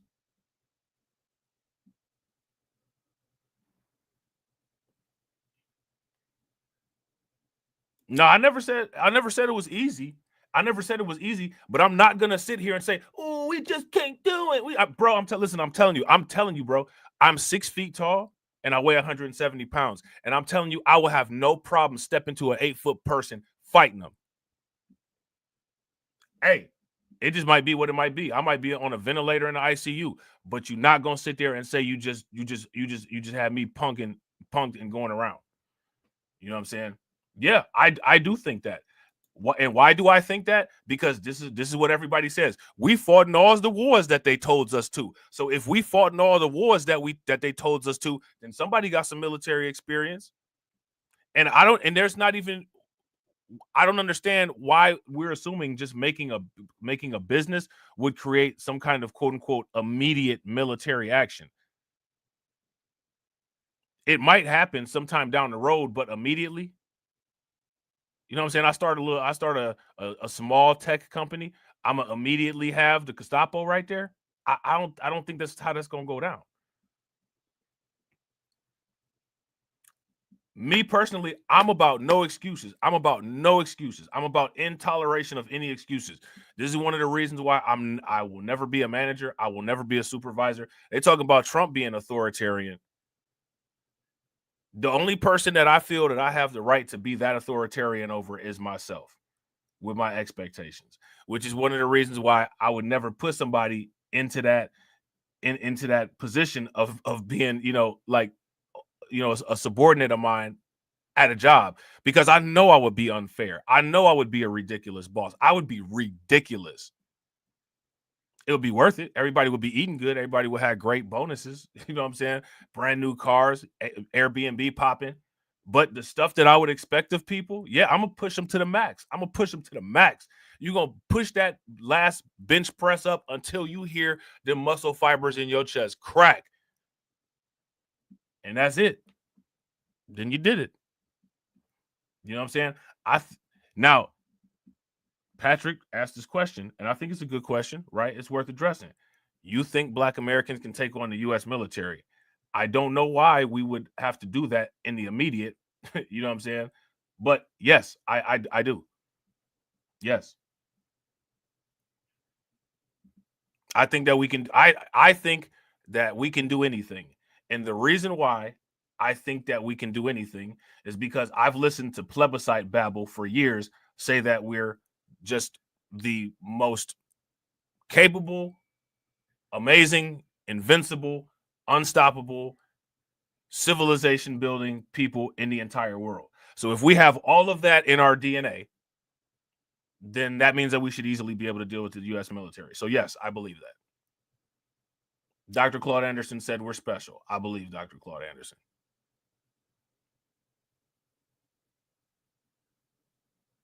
Now, does that make me a coon?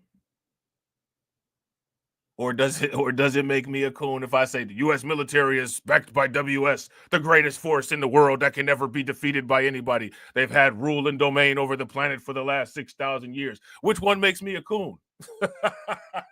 Which one makes me a coon? You know what I'm saying? Me not paying proper homage to WS, or me saying, man, I could do this myself. If I just had 10 other people I know down. Which one makes me the coon?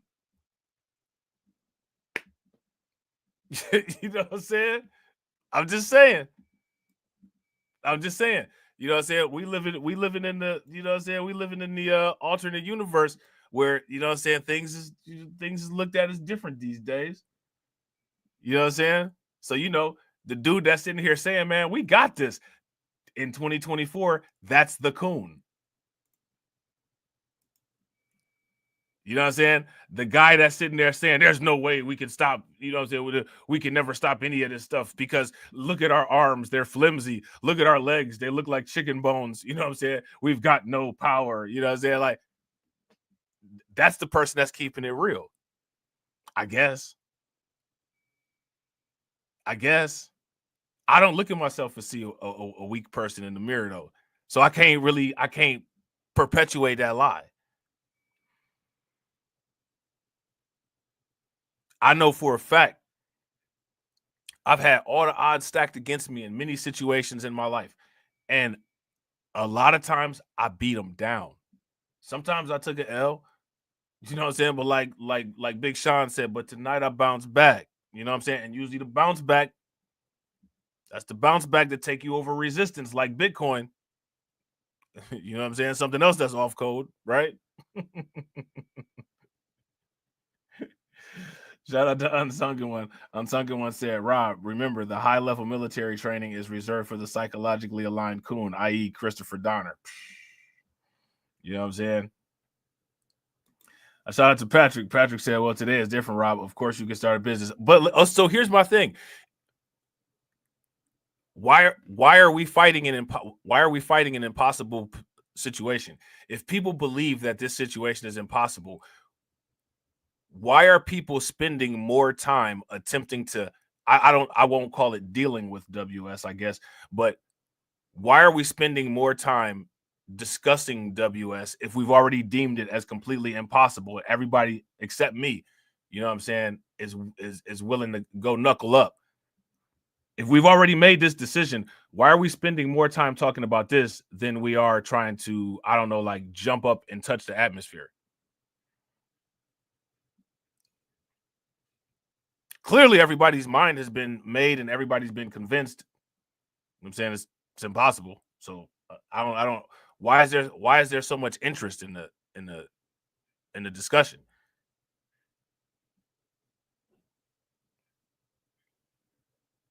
As far as any suggestion that I've ever made, there's no trial and error data on any suggestion that I've ever made because no one's ever done anything that I've ever tried.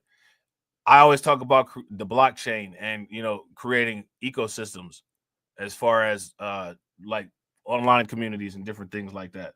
Nobody's done that. Nobody did that in the 1960s and they got took out because the blockchain existed in the 1960s. You know what I'm saying?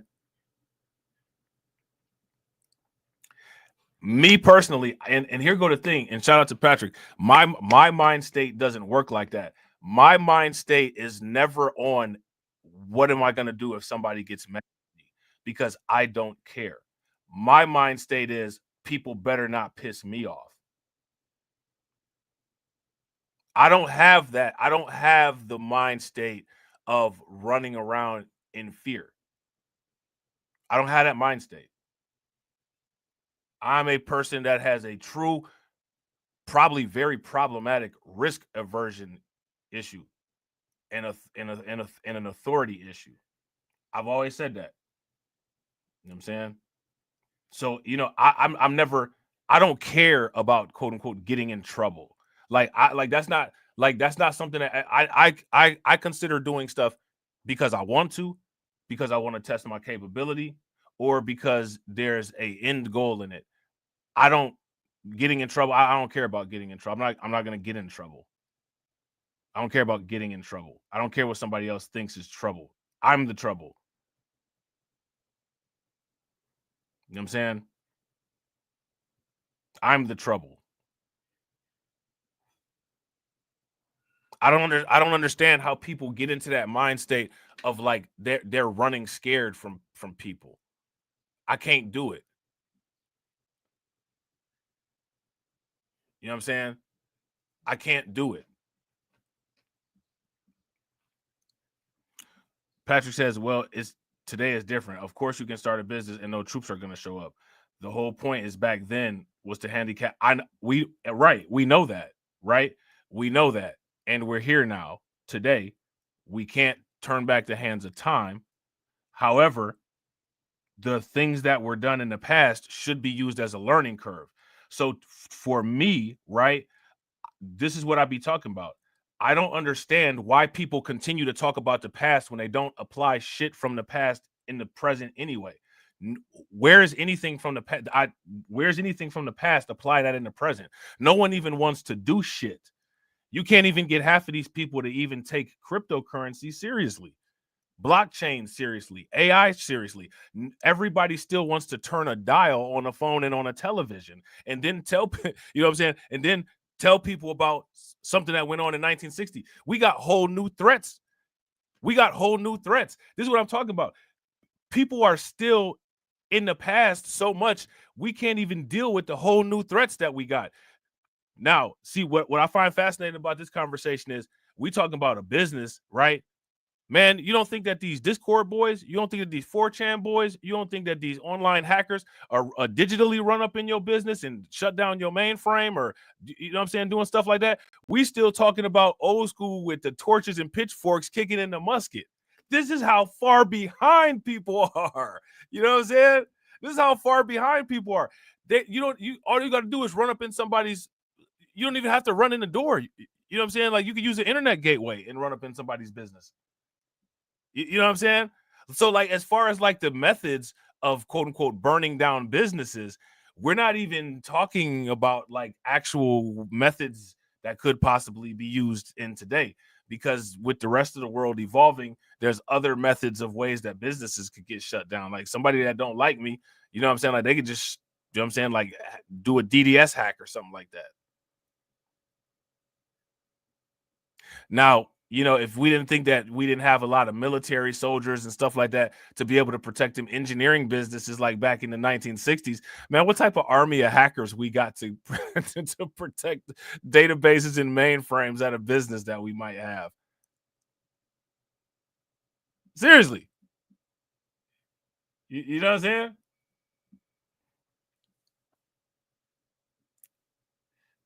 Seriously. Shout out to Hurricane. Hurricane said that mind state of the fear of getting in trouble has crippled a lot of us, including myself.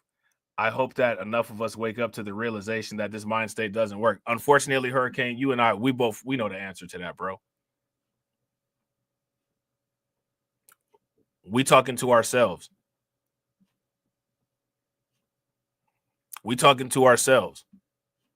Shout out to Cameron. Cameron said, I'm in cybersecurity. Bro, we need so many more people in cybersecurity. Speaking of TD, shout out to TD. TD used to have them segments on the channel. The brother, please hear me out stuff. We need to get our kids in STEM.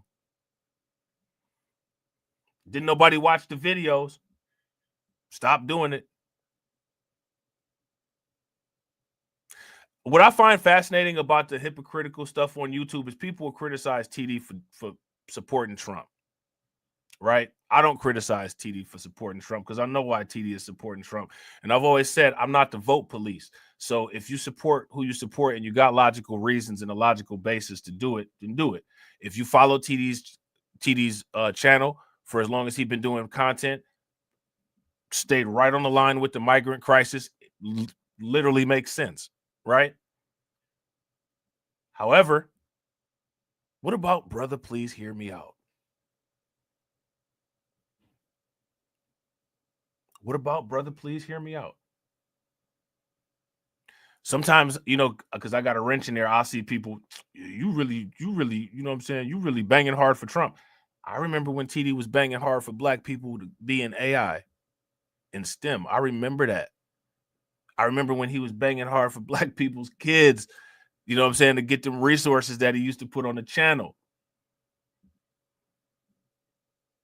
I remember them videos wasn't getting banged out though like that with the views. I remember that because I used to watch them videos. I shout out to Fantasy. I know Fantasy used to watch them too. You know what I'm saying?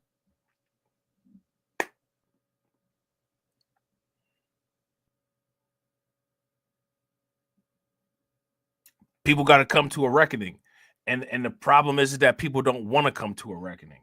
And sometimes, you know what I'm saying? Sometimes.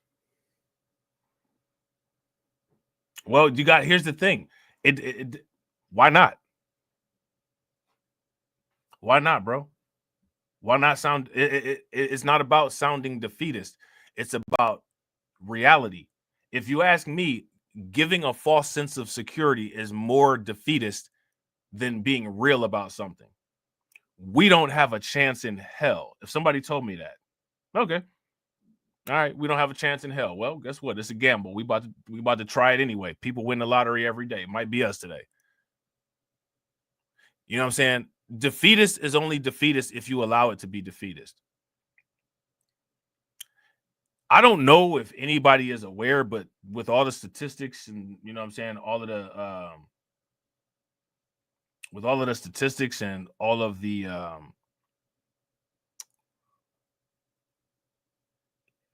things that we have going against us as far as like odds against us, if anybody just laid out all of the odds against you as a black man, somebody would say that's defeatist.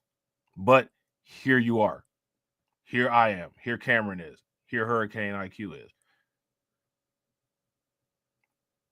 We're beating odds every day. Our literal existence is beating odds.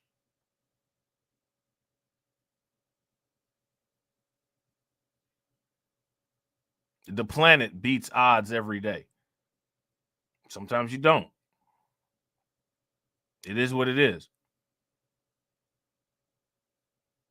Shout out to Jesse. Jesse is here. And shout out to shout out to Spark. What's good with it?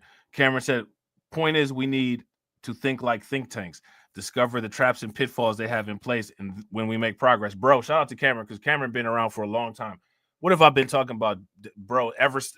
What have I been talking about the entire time, bro, that I've done YouTube?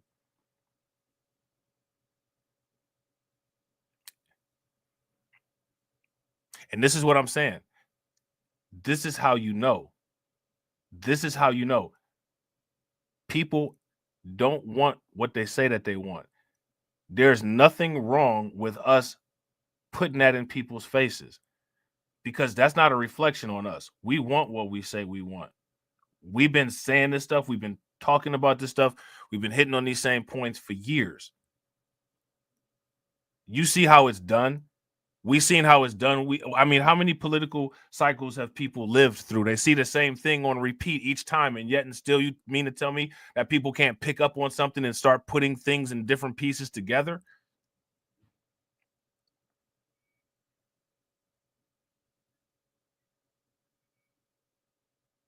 You know what I'm saying? They don't want to. And we have to acknowledge that. But just because we acknowledge that many of the people don't want to, that don't mean that we don't want to.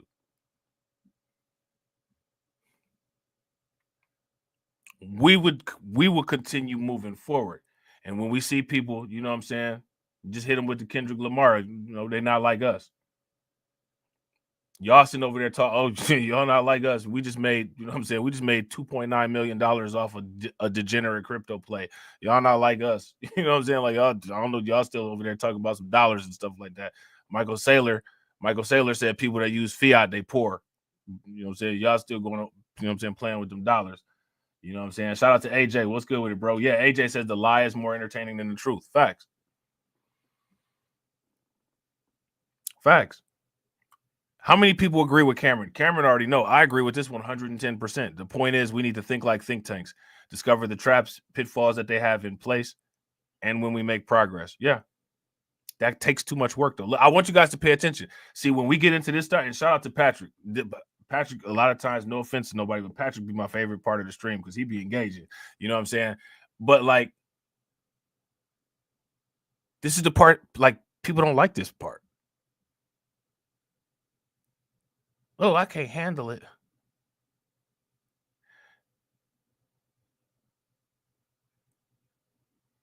Look at how people conditioned. We get to this part of the stream, and we like getting down to it and trying to talk and figure things out and talk through stuff. Look. This is the proof, man. Look, action speaks louder than words. How many people parents told them that when they was young, or still tell it today for that matter? Action speaks louder than words. There ain't no action. There ain't no action. There's pseudo action. There's bursts and moments and events that people falsely narrate as action that are not action at all. It's not action at all. You know what I'm saying?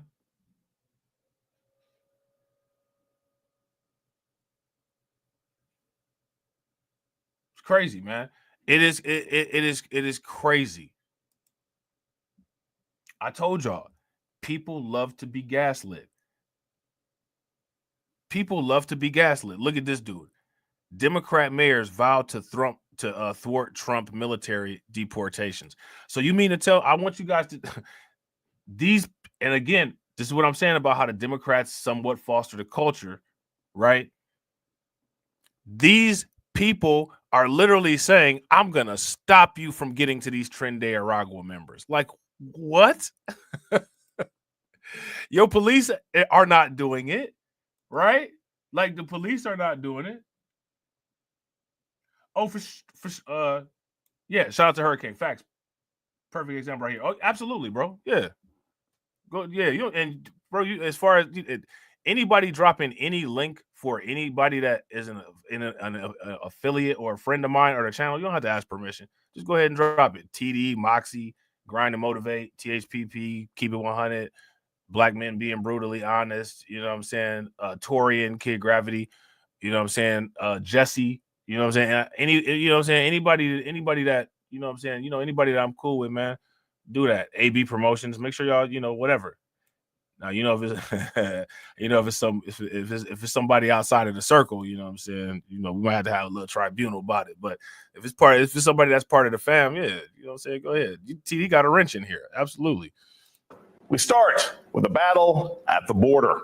President-elect Trump's incoming administration is facing its first policy clash over a controversial plan to curb illegal immigrants. Shout out to Patrick, bro. I'm telling you, bro. And this is why I be pushing so hard, bro. I appreciate you. Patrick said, I love Robb's outlook and perseverance that we can, and he's right. A lot of us have ingrained fear, bro. And what's in fear is an emotion, and fear makes people do illogical things. And this is one of the reasons why I say, you know, like a lot of times when people talk about like the quote unquote emotions and emotional responses, a lot of people don't really go into the detail of like the emotional response that fear will cause, because fear will cause emotional responses too. But in most cases, people just think of like the explosive type ones. You know what I'm saying? That's one of the reasons why I be saying that stuff. And you know, sometimes like stuff is uncomfortable and people don't like it, but it is what it is. Like, think about this, man. Every team is down bad at some point. In most cases, right? Like, look at all the teams that's good today. I remember when the Dallas Mavericks, when they had Dirk and they was in the NBA Finals. I remember when the Dallas Mavericks used to be a joke. I remember when the Seattle Seahawks first came to the NFL and they were a joke. You know what I'm saying? I remember when like all these teams that are like the good teams now were jokes. Golden State Warriors, seriously? Now I remember they could barely make the playoffs when they had Tim Hardaway and Chris Mullin. You know what I'm saying? And like they like almost damn near a dynasty team now. You know what I'm saying? You know what I'm saying? I remember when Latrell Sprewell had choked up, you know what I'm saying, the coach out there. He ended up going to the Knicks. You know what I'm saying?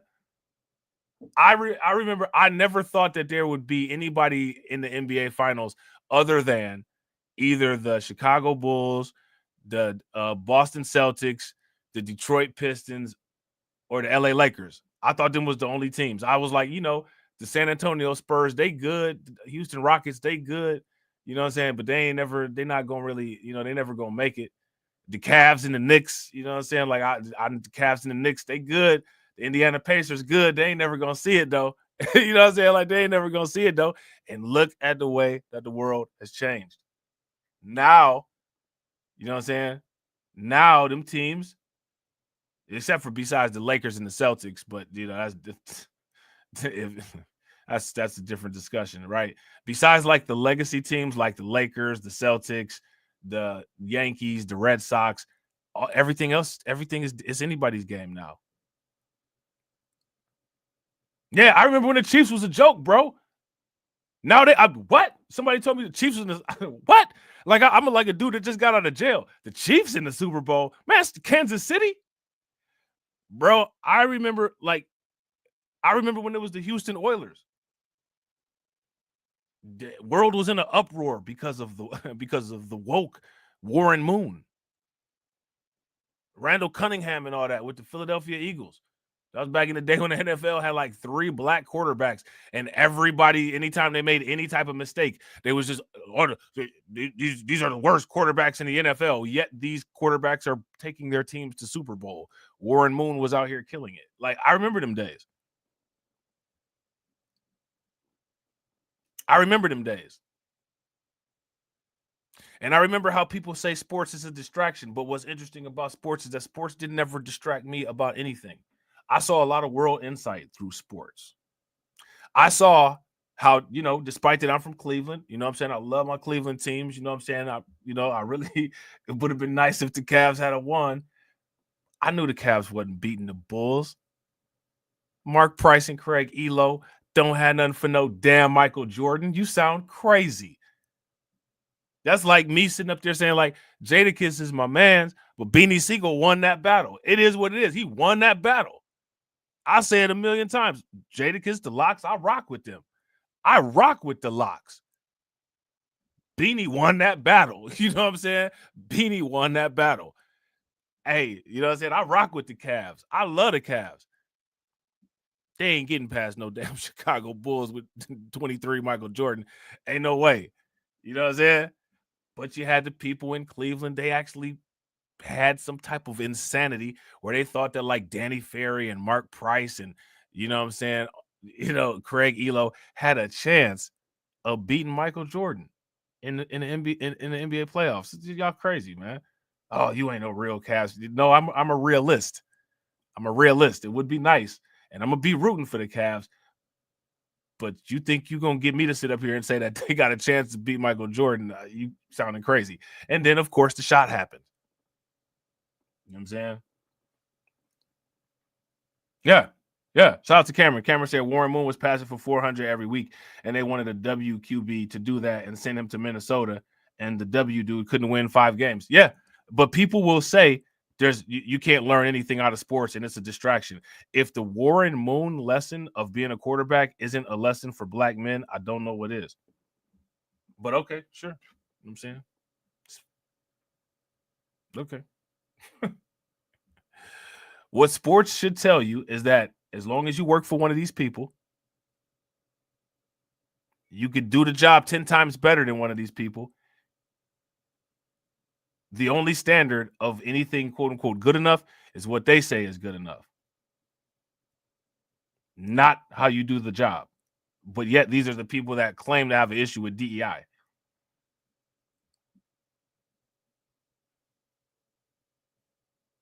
what I'm saying? Yeah, I learned a lot about sports. I played sports.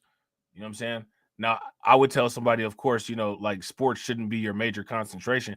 But, like, if you watch sports for the holistic sense. You can learn a lot. You can see a lot of lessons in sports. I mean, look at your boy Jerry Jones. He right on the CRT pictures. Don't say it, though. Stephen A. Smith will protect him. That'll teach you about work. You know what I'm saying? Your boss called your kid the N-word. It's a black person there that'll protect your boss. You know what I'm saying? I don't know how you can't learn anything from sports, but okay. You know what I'm saying? Okay. Migration through mass deportations. Leaders of sanctuary cities and blue states are gearing up to fight. Los Angeles passing an ordinance. Denver and Chicago mayors now speaking out.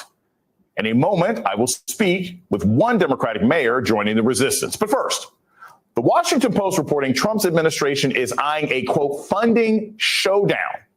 Advisors reportedly plotting to, quote. Now, let me ask you guys this question. How many of you all agree with a, quote unquote, funding shutdown of sanctuary cities? I don't think that, listen, take a look at Chicago, right? Take a look at Chicago. If Chicago ran up $1 billion budget deficit, Denver's hospitals almost shut down. New York City had to do those crazy budget cuts. If those cities want to participate in those activities that cause that much budget constraint, if there's not a budget shutdown, I do believe there needs to be some type of constraint. If you guys would agree, give me a thumbs up. If you guys would disagree, then give me a thumbs down. And real quick, shout out to everybody that's watching. I really appreciate you guys. If you all had not smashed the like button yet, please do me a favor, take a moment, smash that like button. Also, if you guys have not hit that bell, please take a moment, hit that bell. And also, please share the stream to your social media. We got 20 people watching. We got 46 likes. We almost at that 50. That's what's good. If everybody could smash that like button, let's try to get that to 66. That'd be great. Unilaterally strip federal resources from Chicago and other Democratic-run cities if they refuse to participate in deportations, including withholding federal funds. Chicago's mayor is clapping back, telling the Washington Post, quote, there will not be. Brandon Johnson is clapping back. We just talked about old Q-tip head. Why is Brandon Johnson clapping back? Brandon, listen, I don't know if Brandon Johnson is aware. Actually, he should be. He should be, right? Brandon Johnson City has a $1 billion budget deficit. In what world does Brandon Johnson live in? What world does Brandon Johnson live in, y'all? Yeah. Oh, he's dead. How many people think that Brandon Johnson would be down to go to jail? He gonna do that time for them migrants. If y'all think Brandon Johnson is down to do that time for them migrants, throw them clown faces in the chat. He gonna do that time. He gonna do that time.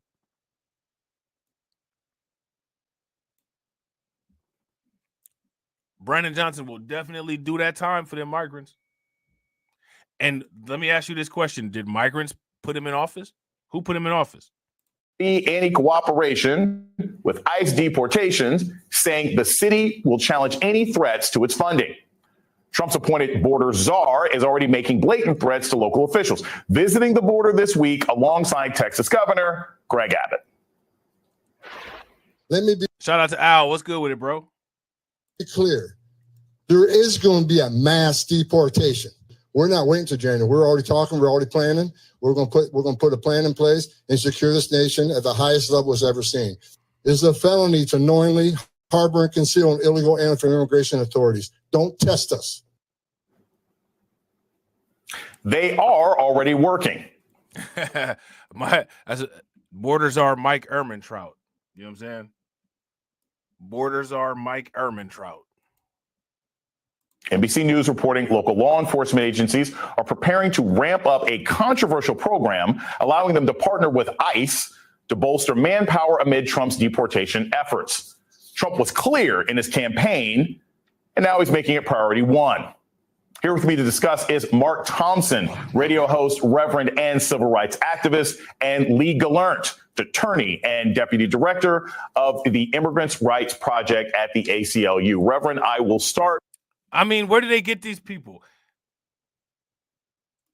Why don't they, can I ask y'all this? Why don't they ever have any migrants on the interviews to give their perspective? Where do they find, quote unquote, these particular people? And you know, when I say, quote unquote, these particular people, you know who I'm talking about, right? If you know who when I say, quote unquote, these particular people, if you know who I'm talking about, give me a thumbs up. If you don't know who I'm talking about, then give me a thumbs down. Why do they do that?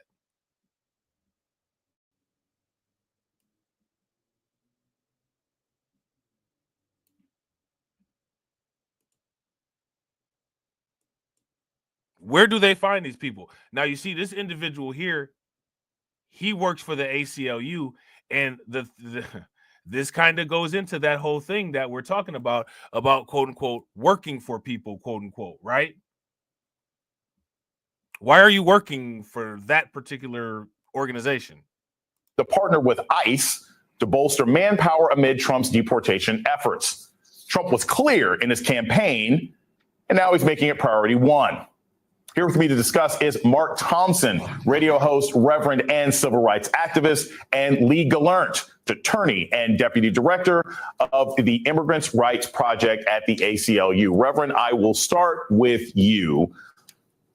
I know this is not everybody's belief system, but from a moral perspective, many of the places that are sanctuary cities in the United States are looking after people who are distressed, who are in danger, who have been victims of policies that sometimes have been supported by previous American administrations. So just from a moral standpoint, what does it say about this incoming administration? Just from a moral standpoint? From the moral standpoint?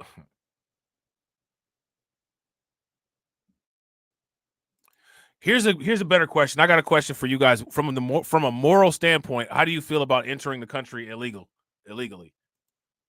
Right. But first and foremost, you guys already know my position on morals, right? So with that out of the way, let's just, we'll do a acceptance here and then ask the question, what about the morality of somebody who comes into the country, quote unquote, illegally and doesn't use legal means? Where's the morality in that? And that they're trying to kick out the least of these during the season where we're supposed to be looking after those who can't take care of themselves. Well, first of all, let me commend you, Dr. Johnson, for choosing this topic in the season, and particularly on Thanksgiving Eve, when Thanksgiving, there would be no Thanksgiving if it were not for immigration. It was the early.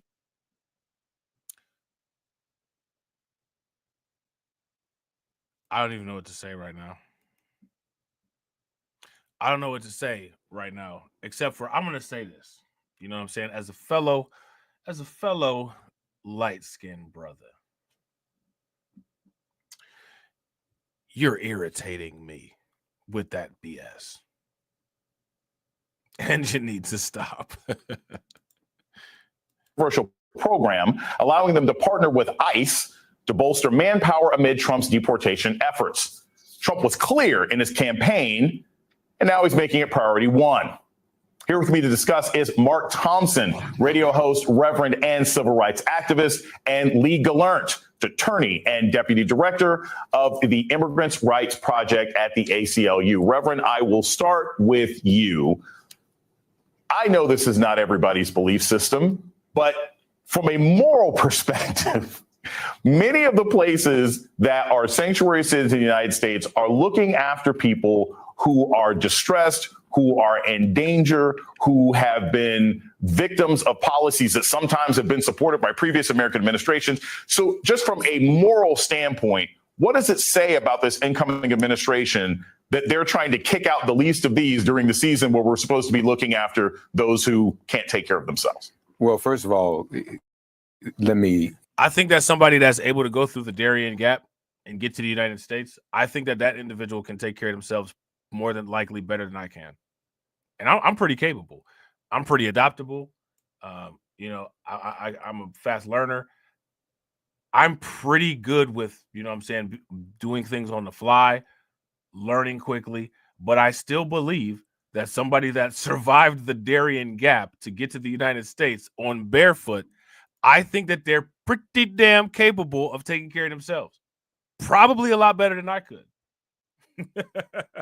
If you guys would agree, give me a thumbs up. If y'all would disagree, give me a thumbs out. Y'all get shout out to my man KOK Fit. What's good with it, bro? Happy Turkey Day. You know what I'm saying? Hopefully, I know you was smashing. KOK Fit probably had like a big oil pan size macaroni and cheese. You know what I'm saying? And some like the automotive equipment, like the trays for the automotive equipment. He had that size trays of like stuffing and like sweet potato pie and candy yams and all that. He was killing it. But yeah, though, man, if you could do that Indiana Jones stuff to get to the United States, you definitely doing better than me. I can't do it. You know what I'm saying? I could barely get through CrossFit. Commend you, Dr. Johnson, for choosing this topic in the season, and particularly on Thanksgiving Eve, when Thanksgiving, there would be no Thanksgiving if it were not for immigration. It was the early colonists who immigrated here and took over the land. So you've already just made the argument of why there shouldn't be any immigration. Like, this is what, don't never have your drunk friend on the stand for you to try to advocate what you're saying, because they're gonna snitch on you every time. Well, the very first mass invasion that sat up there and led, that first mass immigration sat up there and led to taking over the formation of the United States. It's one of the reasons why we should just go ahead and do it again. You literally just sat up there and made the argument of why the border should be closed immediately. the first wave of mass illegal immigration was the European invasion that led to the formation of the United States, but nobody likes to call it that because it hurty feely. You know what I'm saying? Administrations. So just from a moral standpoint, what does it say about this incoming administration that they're trying to kick out the least of these during the season where we're supposed to be looking after those who can't take care of themselves? Well, first of all, let me commend you, Dr. Johnson, for choosing this topic in the season, and particularly on Thanksgiving Eve, when Thanksgiving, there would be no Thanksgiving if it were not for immigration. It was the early colonists who immigrated here and took over the land. And that is why we celebrate Thanksgiving, obviously, because of some peace that was made to commemorate this day, although it's questionable whether that peace really happened. So morally, yes, this is out of order. And if Trump would ever bother to open the Bibles that he's hawking, it said, "Cursed is the one who does not provide justice." Bible alert. Bible alert. Bible alert. To the foreigner or to the immigrant. I don't think they can do anything, Jason. I don't think they can do anything in these cities, but it serves a purpose because his supporters like to see the bluster. They like to see the saber rattling. I don't think they can go through with it, and they know they can. It is impossible to do it. Not only is it impossible, it is morally wrong. So, Lee, I always say this, I'm not a lawyer, I don't play one on TV. Legally, let me ask you this question. What court enforces morality? Is there anybody that could tell me the name of the judge and the jurisdiction? What court enforces morality? Is there one anywhere? If anybody is aware of or knows the court that maintains morality or that enforces morality, drop it in the comment section. what standing does the incoming administration have to force cities to deport people who are in sanctuary cities? And I want to make it clear to the audience, oftentimes people in sanctuary cities, they may also be refugees. They may actually be here legally, even if they are not documented because they've been accepted as refugees. So if they're here legally, then they're not gonna have any issue. So why are we even discussing that?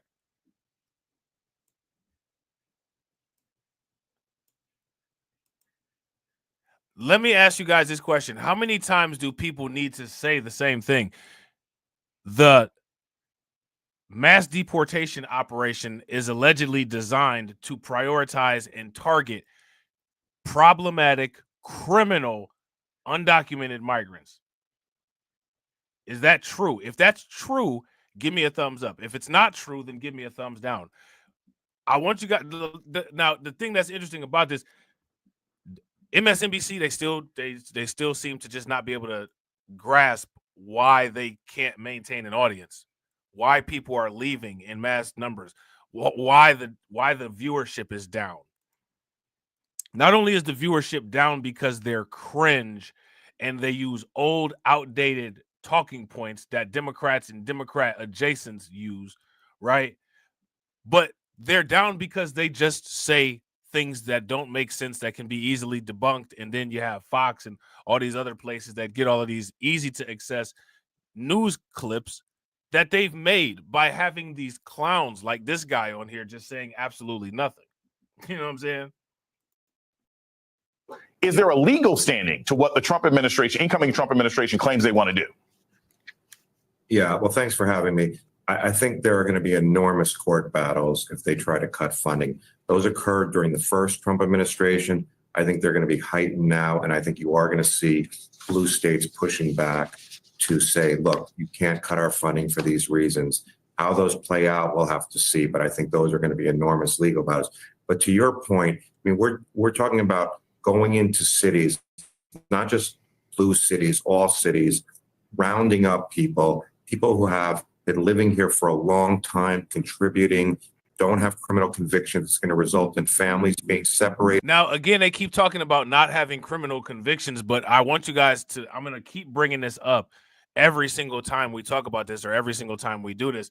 But just because they don't have criminal convictions, they treat the migrants who are dealing with the criminal justice system, very different than they treat American citizens, which is the reason why it shows that there are less convictions or criminal encounters. Like these are facts. Like this, I'm not making this up, right? These are factual things. If these are facts, then give me a thumbs up. If they're not facts, then give me a thumbs down. I'm pretty sure that these are facts. U.S. student children being sent to foster care. It's not good for the economy. It's not good as a matter of policy. And we will do everything we can to stop it legally to ensure that we have a balanced immigration system. Look, we're not oblivious to the fact that people want immigration reform. But I think when people see what they're proposing in practice, not just sort of, bland statements, but actually what it looks like in practice, I think people will hopefully push back and say, well, we don't want families to be separated again. We don't want the military in our streets. So we'll see how that plays out. But it's going to require more than just the courts. It's going to require the public saying, wait. If they don't want these things, they got two options. The first option is they can, not be a sanctuary city. And the second option is to be compliant with the legal immigration processes. I really just don't understand why this is this hard. What I find fascinating is that it's mad Americans that ended up getting locked up because they smoke weed and sell weed, and nobody banged this hard for these people to be able to smoke weed and sell weed, and they're causing less problems than the immigration crisis. But this is what the government will do for quote unquote immigration, not just all immigration, right? Because all immigration is not wrong. The illegal aspect of immigration and criminal migrants who commit crimes. This is very interesting to me. You know what I'm saying? I think that people should really start questioning the government's loyalty, you know what I'm saying, to the people who pay taxes and vote here, if you ask me. You know what I'm saying? So with that being said, ladies and gentlemen, don't move a muscle. Let this stream take you into the premiere window for tomorrow morning. I don't know if I'm gonna be able to get this wrapped up tomorrow morning. There's still so much stuff, you know what I'm saying, before we get to the next actual set of information. But so that you don't miss anything, make sure that you are sub to the Rumble channel. Make sure that you are sub to my backup channels. And most importantly, make sure that you are part of the Discord. And I don't know if anybody is aware, but you know what I'm saying, on Patreon, we're running a 50% discount for people who would be interested in joining the Patreon to help, you know what I'm saying, fund the organization. The code is BLR. All right. And with that being said, ladies and gentlemen,